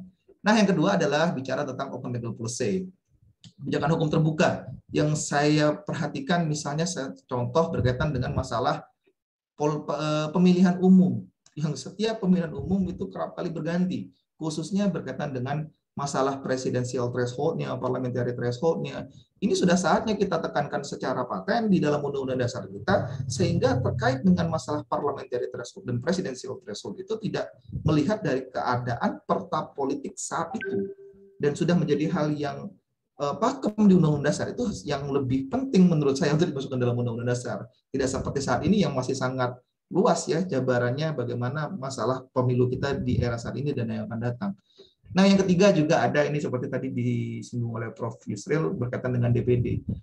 Sepertinya kalau kita lihat bagaimana kehidupan tata negara kita saat ini, bicara tentang DPD itu dikhawatirkan nanti kita mengarah kepada federalisme, saya rasa terlalu jauh. Dan itu merupakan permasalahan yang klasik. Dan pemahaman dari kalangan-kalangan hukum dan tata negara pun sudah memahaminya bahwa dengan penguatan DPD bagaikan Senat di Amerika Serikat misalnya, itu tidak akan, atau untuk mengarah kepada kita mengarahkan kepada federalisme terlalu jauh pemikirannya. Jadi apa salahnya ketika kita tuangkan DPD itu tidak seperti saat ini yang hanya sebatas lembaga negara pengekor daripada DPR. Ini menjadi catatan juga. Nah, kemudian ada masalah di masa depan DPD 2 kali, oke, yang ke bawah langsung ke bawah, perbaikan check and balance mechanism. Ini menjadi masalah juga ketika kita lihat yang kita inginkan bahwa DPR dan Presiden itu harusnya saling bersinergi, harus saling mengawasi dan saling mengimbangi, di mana DPR mengawasi Presiden dan nantinya Presiden dengan kekuasaannya nanti bisa memberikan ruang gerak terhadap ketua atau pimpinan-pimpinan lembaga tinggi negara. Tapi saya rasa check and balance tidak hanya sesederhana itu. Karena bicara check and balance itu ternyata juga sangat erat kaitannya dengan bicara masalah perpolitikan suatu negara. Ini harus diperbaiki. Bagaimana kita menuangkan check and balance itu nantinya benar-benar memiliki nuansa untuk saling mengawasi dan saling mengimbangi, bukan memiliki nuansa saling gandeng bahu-membahu dan mengedepankan kepentingan yang ada, bukan lagi bicara tentang gagasan. Ini penting menurut saya. Terakhir adalah penataan kembali desentralisasi. Kita ketahui dari mulai Undang-Undang 2299 sampai sekarang yang 23 2014 dengan perubahannya, perubahan tentang kebebasan otonomi daerah itu mulai tergerus lagi. Daerah seolah kembali kepada ranah sentralisasi. Penguatan kembali pusat terhadap wilayah daerah itu kembali digulingkan. Apalagi kalau sekarang kita lihat dengan lahirnya Undang-Undang Minerba, kita lihat dengan lahirnya Undang-Undang Cipta Kerja, itu sesungguhnya sudah mencengkram wilayah otonomi kebebasan yang dulunya didengungkan di era reformasi kemarin. Saat ini sudah mulai tergerus lagi. Nah, ini menjadi kekhawatiran apabila memang di Undang-Undang Dasar kita itu tidak diperbaiki tentang penataan desentralisasinya. Ini belum lagi bicara tentang masalah keistimewaan dan kekhususan sebuah daerah seperti DIY Aceh. Sampai detik ini belum ada indikator yang pas, indikator yang tepat di dalam Undang-Undang Dasar kita dalam menentukan sampai di mana yang dimaksud dengan istimewa, sampai di mana yang dimaksud dengan khusus. Itu juga harus menjadi catatan dan harus dituang dalam Undang-Undang Dasar. Oke, terakhir next. Oke, jadi mungkin sampai di sini dulu karena penjabaran saya. Terima kasih atas waktunya. Saya undur diri, saya kembalikan kepada Bu Moderator. Assalamualaikum warahmatullahi wabarakatuh. Waalaikumsalam warahmatullahi wabarakatuh. Baik, berakhir sudah penyampaian materi dari setiap narasumber. Setiap narasumber telah menyampaikan dan memberikan pandangannya secara teoritis dan kritis mengenai amandemen konstitusi ini. Dan saya sudah sangat yakin kalau hadirin webinar di sini sudah tidak sabar lagi untuk mengajukan pertanyaan dan diskusi dengan para narasumber. Kalau begitu langsung saja kita buka sesi tanya jawab. Untuk sesi pertama ini kita tampung 3 pertanyaan terlebih dahulu. Hadirin webinar yang ingin mengajukan pertanyaan dapat menghidupkan mic atau on mic dengan raise hand terlebih dahulu atau mengetik pertanyaan dalam kolom chat. Baik, di sini sudah terdapat 3 yang raise hand. Baik, kepada Bapak Syofon Hadi HSHMH, waktu dan tempat saya persilahkan Bapak. Ya, terima kasih Bu Moderator. Assalamualaikum warahmatullahi wabarakatuh. Selamat sore Bapak-bapak, rekan-rekan ibu-ibu, peserta dan pemateri. Saya Soleh Hadi dari Semarang, Jawa Tengah. Yang saya tangkap untuk amandemen ini sesuai dengan teori atau pandangan Profesor Yusuf Hendra adalah jika amandemen Undang-Undang Dasar 45 ini diamandemen jika dengan keadaan darurat. Nah, kalau disinkronkan dengan pendapat dari Ketua MPR itu merubah amandemen yang kelima ini, apakah memang keadaan darurat? Itu yang perlu kita bahas. Karena apa? Saya kira gini, pandangan saya pribadi sejak amandemen 1 sampai 4 kemarin itu saya rasa tidak ada darurat yang sangat berat, darurat yang sangat genting di Indonesia ini. Tapi karena amandemen 1 sampai 4 ini adanya kemauan politik di Indonesia ini, kemauan elit politik di Indonesia ini perlu diamandemen. Karena apa? Para politisi kita itu pasti punya keinginan, punya rasa untuk merubah amandemen ini supaya agar keinginan politisi Indonesia ini dicantumkan di dalam Undang-Undang Dasar. Saya kira Undang-Undang Dasar ini adalah suatu sumber hukum yang sebagai sumber hukum di Indonesia. Ini saya kira kalau ada perubahan-perubahan ini, apakah para elit politik tidak memandang atau tidak mau berkembang, tidak mau Indonesia ini menjadi negara hukum yang pasti, karena Undang-Undang Dasar adalah sebagai segala sumber hukum di Indonesia. Nah, saya kira amandemen atau Undang-Undang Dasar 45 yang dulu, maaf ada pemateri yang tidak sesuai dengan keadaan sekarang. Saya kira Undang-Undang Dasar 45 yang asli yang dulu itu sudah sesuai dengan keadaan sekarang ini, gitu. Karena sejarah yang disampaikan Prof. Isa itu saya kira sudah sesuai dengan keadaan ini dan dasar yang dulu, gitu loh. Dan kenapa kemudian undang-undang perlu amandemen ini perlu ditanyakan. Saya sepakat dengan pandangan Prof. Iza, jikalau amandemen yang diusulkan Ketua MPR itu sangat lucu sekali, gitu loh. Lucunya apa? Beliau sebagai ketua lembaga tertinggi mengusulkan kepada anggota MPR bahwa amandemen ini harus dirubah. Nah, perubahan kemarin ada apa? Gitu loh. Kok dirubah lagi? Logika gitu. Perubahan kemarin ada apa? Sekarang kok ada dirubah lagi? Seakan-akan ada semacam lucu gitu loh. Sudah dirubah sendiri lagi. Nah, ini menurut saya sangat lucu di dalam proses amandemen ini. Mungkin itu, apakah, dan saya gini, sederhana, saya, apakah Undang-Undang Dasar 45 di amandemen disebut Undang-Undang Dasar 45? Mohon, ini pertanyaan saya. Terima kasih, Bu Moderator. Wassalamualaikum warahmatullahi wabarakatuh. Waalaikumsalam warahmatullahi wabarakatuh. Baik, kepada para narasumber dan juga mungkin kepada Bapak Prof. Yusril bisa untuk menjawab pertanyaan dari Bapak Soleh Hadi ini. Kepada narasumber, dipersilakan.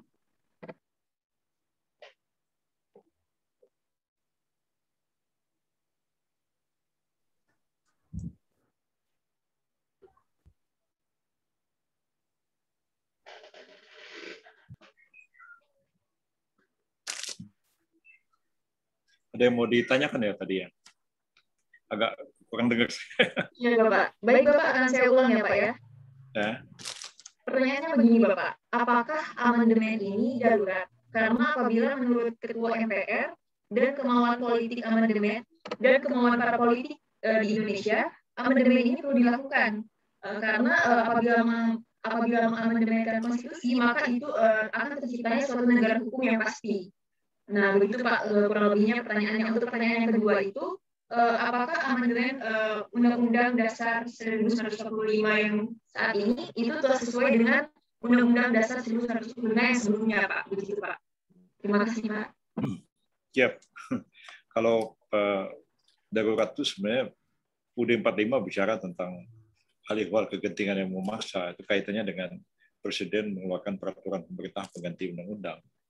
Jadi kalau misalnya terjadi situasi yang darurat, pertanyaannya apakah kita perlu sampai merubah tingkat konstitusi atau kita hanya perlu merubah undang-undang. Nah, saya kira dalam konteks penyelenggaraan negara lebih banyak berkaitan dengan pengaturan yang bersifat undang-undang. Jadi misalnya terjadi satu peristiwa baru yang tidak ada norma hukumnya sama sekali. Nah, atau ada sesuatu yang tidak bisa dilaksanakan. Nah, sementara tidak dilaksanakan itu bisa menimbulkan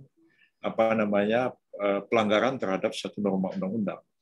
Itu dalam keadaan seperti itu bisa saja Presiden mengeluarkan Perpu untuk mengatasi keadaan. Misalnya zamannya Pak Hugeng dulu jadi Kapolri tahun 70-an, ya.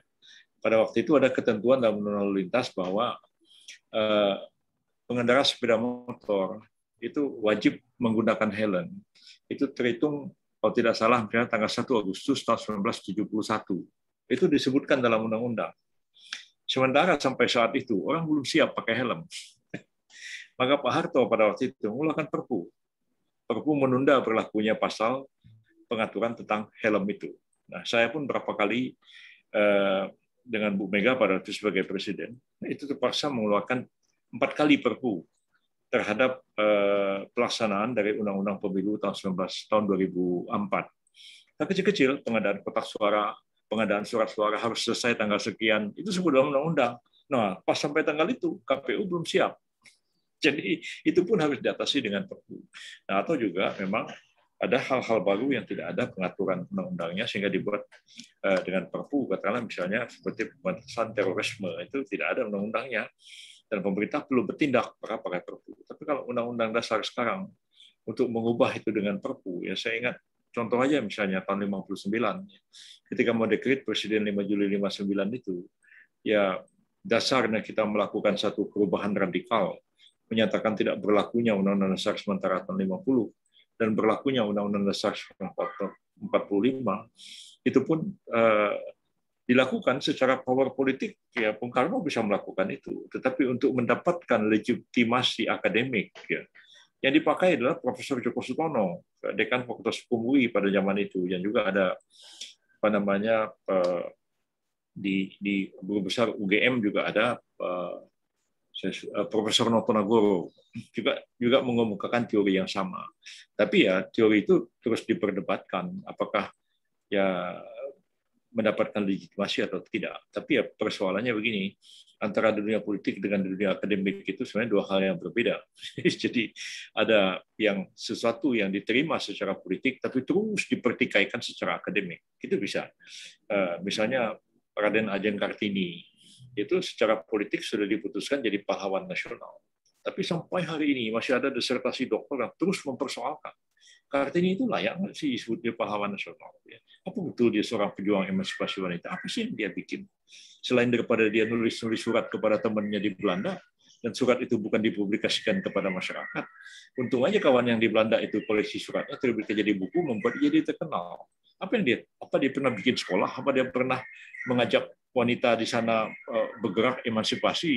Kan enggak ada. Nah, jadi seperti itulah keputusan politik ya. Itu secara politik bisa diputuskan, tapi secara akademik terus bisa digugat dan dipertikaikan. Sebaliknya juga keputusan-keputusan satu kesepakatan para akademisi itu belum tentu akan diangkat menjadi sebuah keputusan politik. Jadi dua hal yang sebenarnya di dunia yang agak berbeda ya. Orang seperti Pak Rudianto barangkali tidak menghadapi dilema, tapi orang seperti saya, dilemanya banyak sekali.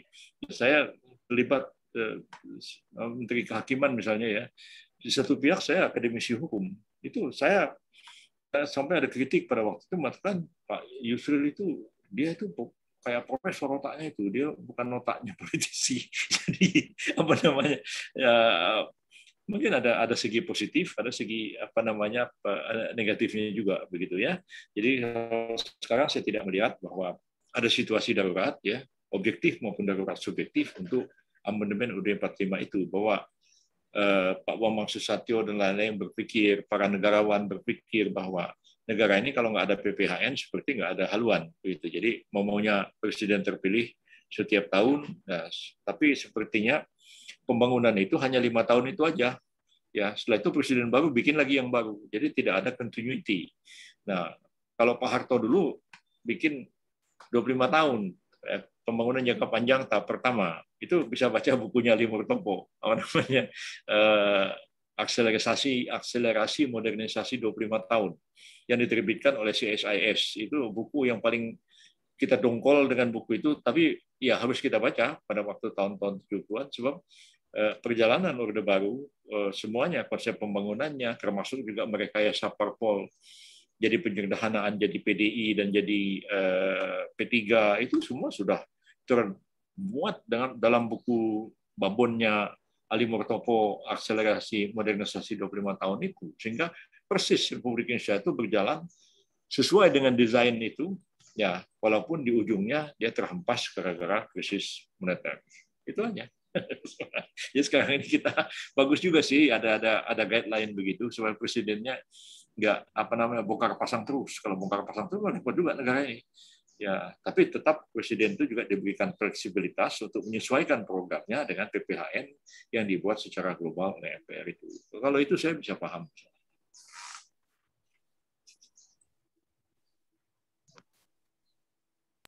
Baik, terima kasih banyak Prof. Yusril terhadap pertanyaan yang telah diajukan oleh Bapak Syariful Hadi ini. Selanjutnya kepada narasumber selanjutnya, ada yang ingin menyampaikan pendapatnya untuk pertanyaan dari Bapak Syariful ini?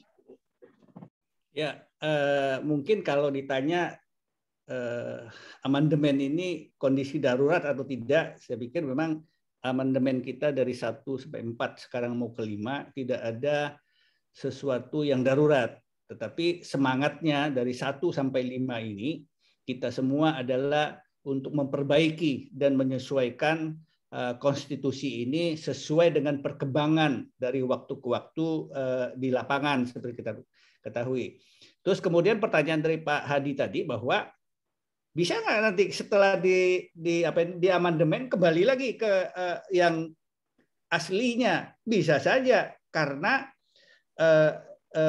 semua daripada kita mempunyai semangat untuk memperbaiki, tetapi setelah di amandemen mungkin kita lihat, wah ini rupanya tidak cocok, bisa saja kita kembali ke belakang, kita amandemen lagi untuk kembali ke belakang. Tetapi itu semua adalah tergantung dengan situasi dan kondisi pada waktu itu, sesuai dengan kebutuhan daripada masyarakat dan negara kita. Saya pikir itu bisa terjadi. Terus amandemen Undang-Undang Dasar ini tidak merubah namanya Undang-Undang Dasar kita. Tadi pertanyaan, apakah dengan amandemen ini apa undang-undangnya menjadi undang-undang apa gitu, Undang-Undang Dasar apa gitu, tidak. Tetap undang-undang judulnya, saya pikir kita semua sepakat Undang-Undang Dasar 1945. Mungkin itu yang bisa saya tambahkan. Saya pikir Pak Yusuf tadi sudah komplit kok semua. Terima kasih. Mungkin Pak Rahmat mungkin tambahkan, silakan. Ya, mungkin tadi sudah dijelaskan secara detail ya oleh Pak Prof. Yusril dan Pak Rudianto Tien. Ya, memang kalau kita lihat perubahan Undang-Undang Dasar kita itu dari mulai pertama sampai dengan keempat dan nantinya akan yang kelima ini tidak ada sedikit pun berkaitan dengan masalah darurat. Terkait dengan adanya krisis moneter di era 95 sampai dengan 98 itu bukan menjadi cikal bakal adanya perubahan Undang-Undang Dasar, bukan menjadi landasan kita. Memang itu faktornya, tapi bukan menjadi wilayah landasan kita dalam perubahan amandemen kemarin. Jadi kalau kita lihat bukan wilayah darurat, tapi kalau wilayah darurat itu lain cerita lagi, karena tentang wilayah darurat sudah ada akomodirnya di dalam Undang-Undang Dasar 1945 sendiri, di mana Presiden dapat menyatakan keadaan berbahaya, kemudian juga kata Prof. Yusril tadi bisa dilakukan pengeluaran perpu dalam hal ilmu kegentingan memaksa. Nah itu memang ada wilayahnya tersendiri, tapi bukan menjadi wilayah landasan untuk perubahan daripada amandemen. Nah, seperti itu saja tambahan dari saya. Baik, terima kasih banyak atas jawabannya untuk para narasumber dan juga keynote speaker kita. Baik, kepada Bapak Hadi, apakah sudah puas dengan jawabannya, Bapak?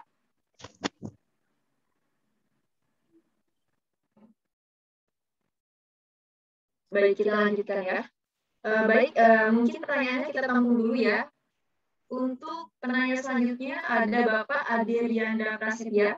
Kepada Bapak Aderianda Prasetya, waktu dan tempat saya persilahkan. Ya, Assalamualaikum warahmatullahi wabarakatuh.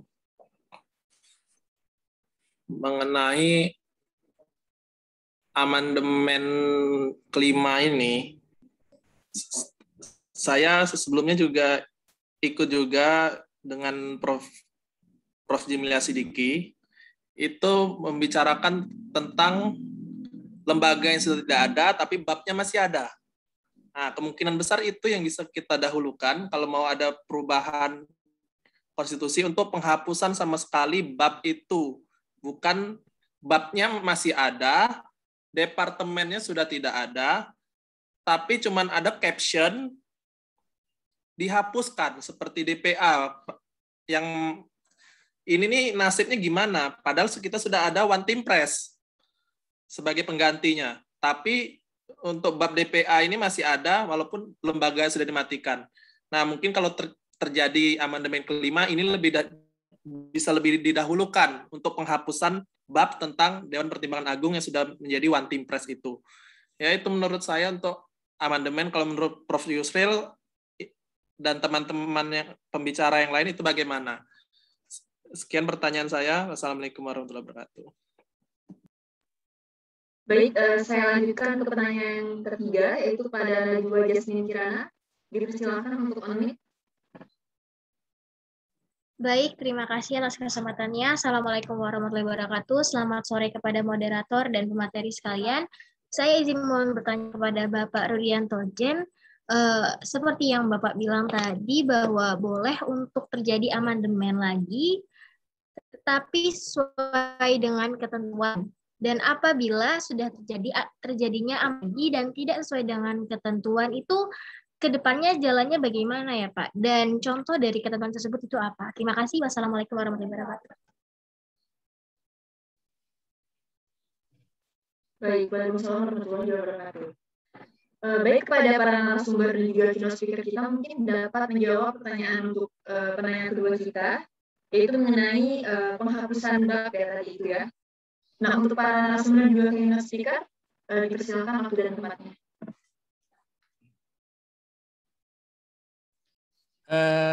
Izin Pak Profesor, aku duluan Pak.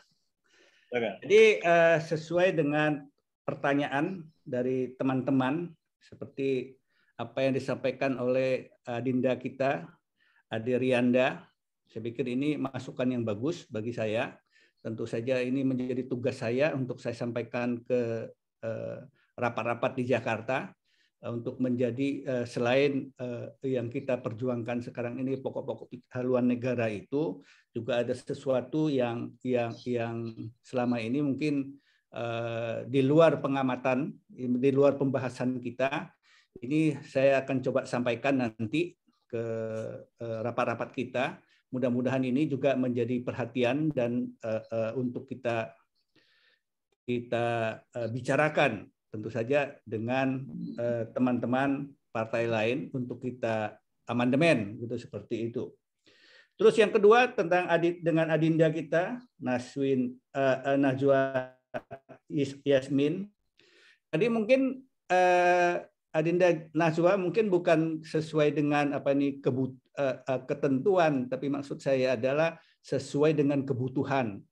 Jadi dari waktu ke waktu bisa saja kebutuhan itu bisa tergeser, berubah, sehingga amandemen itu kita sesuaikan dengan kondisi pada saat itu. Tentang pokok-pokok haluan negara ini kan sebenarnya yang dulu kan ada itu ya, kira-kira GBHN gitu seperti itu. Tetapi dengan amandemen itu menjadi kabur. Terus kemudian ini kita lihat bahwa dengan zaman reformasi yang amandemen pertama sampai ke 4 itu sudah berjalan kurang lebih 20-an tahun. Jadi ini pandangan daripada teman-teman ini perlu kita adakan lagi pokok-pokok pikiran haluan negara ini supaya pembangunan Indonesia itu terus berlanjut dan terus berkembang sesuai dengan keinginan daripada rakyat kita. Mungkin ini yang bisa saya sampaikan, Adinda Feni. Terima kasih. Baik, Bapak. Terima kasih kembali, Bapak. Kepada narasumber selanjutnya, mungkin bisa memberikan pandangannya mengenai pertanyaan yang telah diajukan oleh Bapak Adinda. Baik ya, terkait masalah DPA tadi ya, memang kalau kita lihat sebagaimana kesepakatan dasar kita di amandemen pertama sampai dengan keempat itu, bahwa amandemen itu dilakukan secara adendum. Nah, adendum itu bukan berarti kita menghapus pasal, tapi kita menambah pasal terkait dengan masalah pasal yang memang sudah tidak dihapuskan tentu di sana, tetapi bukan berarti pasalnya hilang. Nah, namun itu juga menjadi nantinya bagaimana penjabarannya tergantung dengan bagaimana pembentukan undang-undang di bawahnya. Nah, kasus DPA, Dewan Pertimbangan Agung itu memang amandemen kita menghapus DPA-nya. Tapi namun bukan berarti DPA itu benar-benar sama sekali ditiadakan. Itu tergantung dari bagaimana perpolitikan di ranah eksekutif dan legislatif membentuk undang-undang terkait dengan masalah Dewan Pertimbangan ataupun nanti eksekutif yang menuangkannya dalam wujud kelembagaan seperti apa. Nah, kemudian juga terkait masalah amandemen itu, kembali lagi saya tekankan yang bahwa kita jangan berpikir skeptis tentang masalah amandemen. Amandemen itu justru masalah-masalah yang harus kita tuangkan dalam gairah berpikir yang lebih matang sebagai suatu bangsa. Karena berkaitan dengan amandemen itu berbicara tentang bagaimana perubahan bangsa kita ini di era yang akan datang. Kalau saya katakan apakah kita sudah tepat dengan amandemen yang lama, kami pun dalam ranah penjabaran konstitusi kita di Undang-Undang Dasar pasca amandemen keempat, itu masih banyak kelemahan-kelemahan yang harus kita perbaiki. Nah, bagaimana cara memperbaikinya? Amandemen kelima, seperti itu. Nah, ini mungkin menjadi catatan supaya kita sebagai bangsa Indonesia bahu-membahu berpikir bersama, karena ini pada dasarnya untuk negara kita sendiri. Jadi seperti itu tambahan dari saya, Mbak Feni. Baik, Bapak. Terima kasih, Bapak. Mungkin kepada Prof. Yusril, bagaimana untuk menjawab pertanyaan dari Bapak Adinda? Nah, sebenarnya hal-hal seperti itu tuh hanya menyangkut masalah merapikan amandemen yang telah dilakukan 4 kali itu.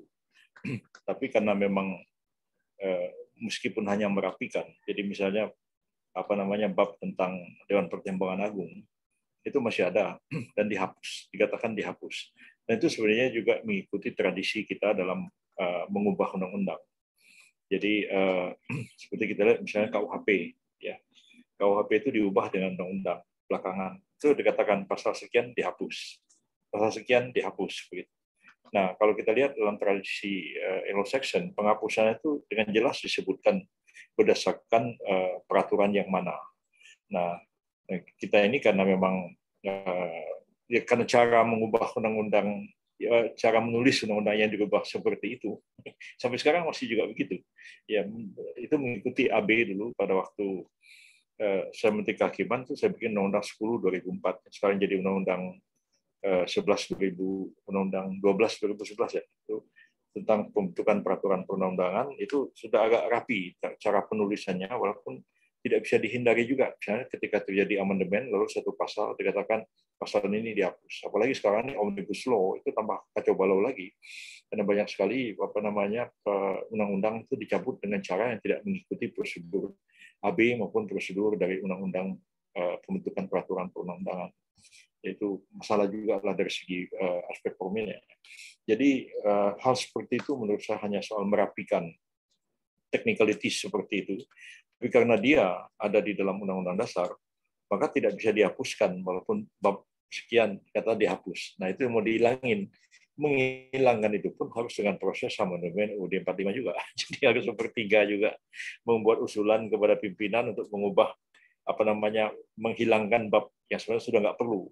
Nah, tapi ya bisa saja orang biarin aja lah, karena itu kan juga menjadi penting untuk menjadi catatan historis ada di dalam itu. Dulunya ada bab tentang Dewan Pertimbangan Agung, sekarang sudah tidak ada, sekarang sudah ada One Team Press.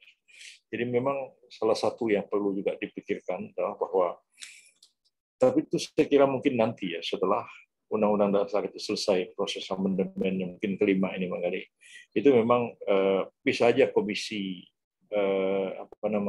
ketatanegaraan dari MPR itu mengundang para expert ya untuk merapikan amandemen itu.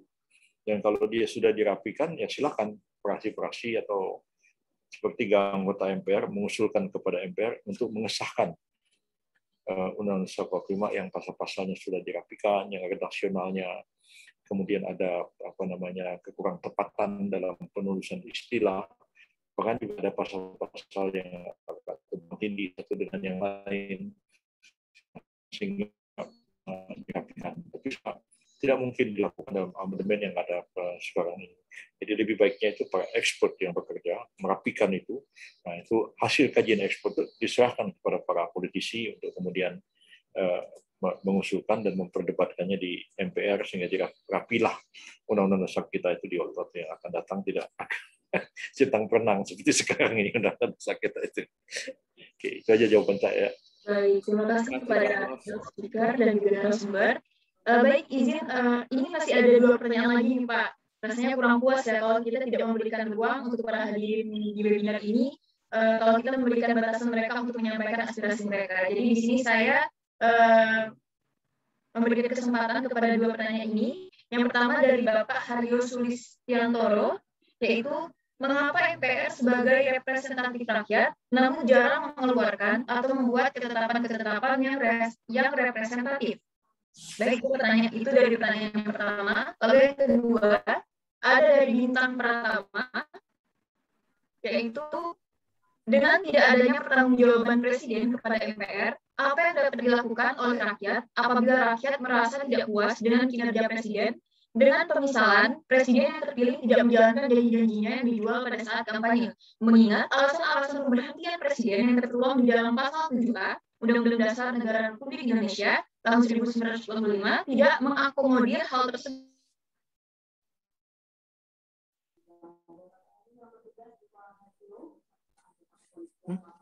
Adinda moderator, mohon izin.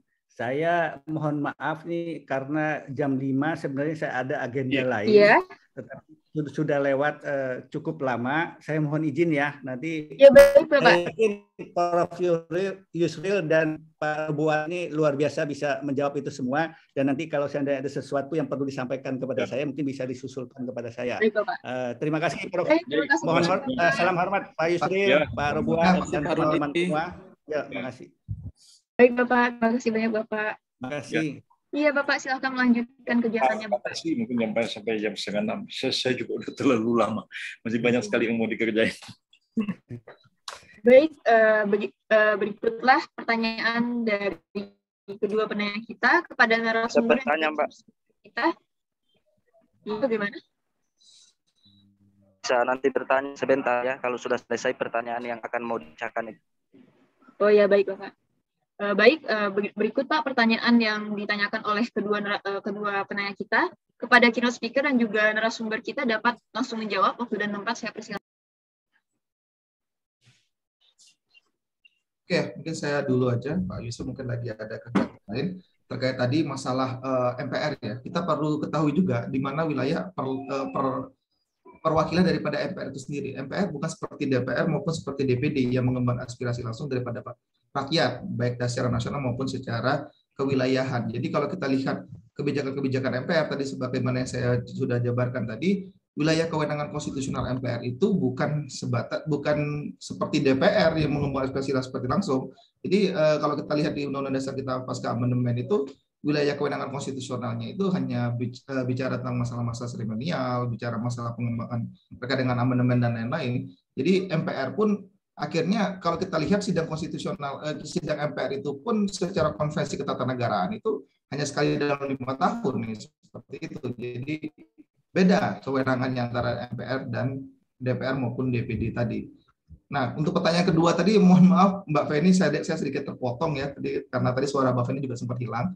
Nah, mungkin dari pandangan saya mengingat waktu seperti itu dulu, nanti kemudian akan. Baik Bapak, terima kasih Bapak. Ya, pada Prof. Yusril, silakan. Saya nggak mengikuti tadi apa yang ditanya. Saya ulang saja ya Pak ya pertanyaannya. Jadi tadi ada 2 pertanyaan Pak. Yang pertama dari Bapak Haryo Sulistiantoro, Yang pertama, mengapa MPR sebagai representatif rakyat, namun jarang mengeluarkan atau membuat ketetapan-ketetapan yang representatif? Itu adalah pertanyaan dari penanya pertama. Lalu untuk pertanyaan yang kedua, itu ada dari Bintang Pratama, yaitu dengan tidak adanya pertanggungjawaban Presiden kepada MPR, apa yang dapat dilakukan rakyat apabila rakyat merasa tidak puas dengan kinerja Presiden, dengan permisalan Presiden yang terpilih tidak menjalankan janji-janjinya yang dijual pada saat kampanye. Mengingat alasan-alasan pemberhentian Presiden yang tertuang di dalam Pasal 7A Undang-Undang Dasar Negara Republik Indonesia tahun 1945 tidak mengakomodir hal tersebut. Apakah rakyat hanya bisa menunggu sampai masa periode Presiden terpilih berakhir? Baik Bapak, begitu Bapak. Ya, sebenarnya agak dilematis ya keberadaan MPR setelah direposisi kedudukannya itu dari lembaga tertinggi negara menjadi lembaga tinggi negara. Kalau dulu dia lembaga tertinggi negara, maka dia melahirkan TAP-TAP ya. TAP-nya itu di atas undang-undang. Nah sekarang ini, pada waktu saya Menteri Kehakiman ya, saya bikin Undang-Undang 10 2004 tentang pembentukan peraturan perundang-undangan. Itu saya tidak menempatkan ketetapan MPR itu sebagai salah satu bentuk peraturan perundang-undangan. Ya, karena kalau itu dimasukkan di situ, itu akan jadi banyak sekali tabrakan dengan konstitusi. Misalnya kewenangan dari Mahkamah Konstitusi. MK dikatakan kewenangan MK itu adalah menguji undang-undang terhadap undang-undang dasar. Nah, tapi saya tidak mengerti ketika Pak Ilyas Akbar jadi Menteri Hukum HAM, diubahnya Undang-Undang 10 2004 itu dan menyebutkan bahwa tata urutan peraturan perundang-undangan itu UUD 45, lalu kemudian TAP MPR, lalu Undang-Undang Perpres Miring Perpu. Nah, itu gimana jadi? Kalau MPR bikin ketetapan, siapa yang bisa nguji? Nah, ya MK kewenangannya jelas karena menguji undang-undang terhadap undang-undang dasar. Nah, kalau ada undang-undang bertentangan dengan TAP MPR, nah ini juga satu masalah juga ini barangkali Pak Rahmat ya, yang dikemukakan oleh Pak Bamsud dan kawan-kawan yang mau amandemen UUD 45, yang mau membuat PPHN itu bentuk hukum PPHN-nya itu apa nanti? Keputusan MPR, peraturan MPR, atau ketetapan MPR? Itu jadi masalah hukum lagi itu. Nah, kalau dia dibentuk dalam ketetapan MPR, ya Presiden lalu kemudian, saya nggak happy ini dengan ini, saya mau bikin ini, saya program saya sudah tawarkan rakyat, sudah terima, begitu. Saya dengan MPR sama, MPR dipilih rakyat, saya juga dipilih oleh rakyat. Nah, lalu dia bikin undang-undang, undang-undangnya diuji dengan TAP MPR itu. Nggak sesuai misalnya dengan PPHN yang sekarang dibikin ini. Jadi nggak sederhana persoalan ini ya. Ini ya larinya kemana-mana ini barang begitu ya. Dan menurut saya sih kalau kedudukan MPR itu sudah seperti sekarang ya, tidak lagi seperti lembaga tertinggi dulu ya. Itu dengan sendirinya maka MPR itu menurut saya sih nggak perlu lagi mengeluarkan TAP ya. Karena kalau TAP dikeluarkan lalu di atas undang-undang, di bawah Undang-Undang Dasar 45.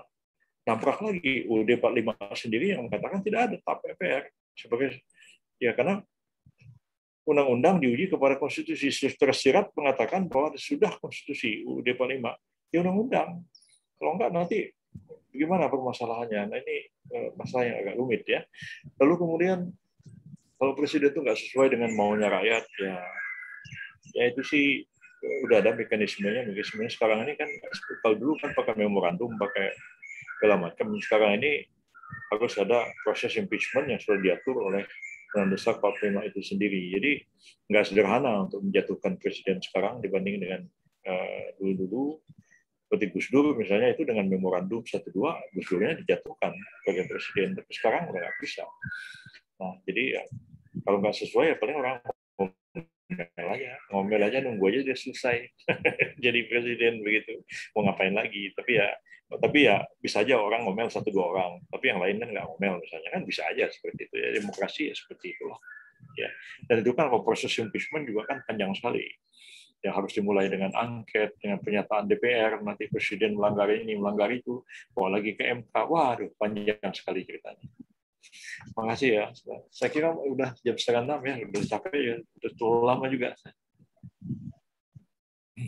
Baik Bapak, terima kasih banyak Bapak. Untuk Bapak Rama Kobuan. Ya, saya sepakat dengan Pak Yusril bersama lengkap gambarannya. Baik, Bapak Rahmat Robuan, terima kasih. Berakhir sudah sesi tanya jawab kita kali ini. Ya, Di sini kesimpulan yang dapat saya ambil dari pemateri pertama kita, yaitu dari Bapak Insinyur Rudianto Chen, yang mana amandemen keniscayaannya politik untuk terus dapat dipraktikkan dalam pemerintahan dan negara untuk dapat mengatasi ancaman-ancaman yang akan datang. Salah satunya adalah integrasi. Dan sebagaimana juga untuk pula tercapainya pemerintahan yang adil dan bijaksana. Lalu, kesimpulan dari narasumber kedua kita, yaitu adalah Bapak Rahmat Robuan, SHMH. Beliau menyampaikan bahwa urgensi amandemen di masa pandemi harus lebih diperhatikan, karena mengingat kondisi negara kita pada saat ini,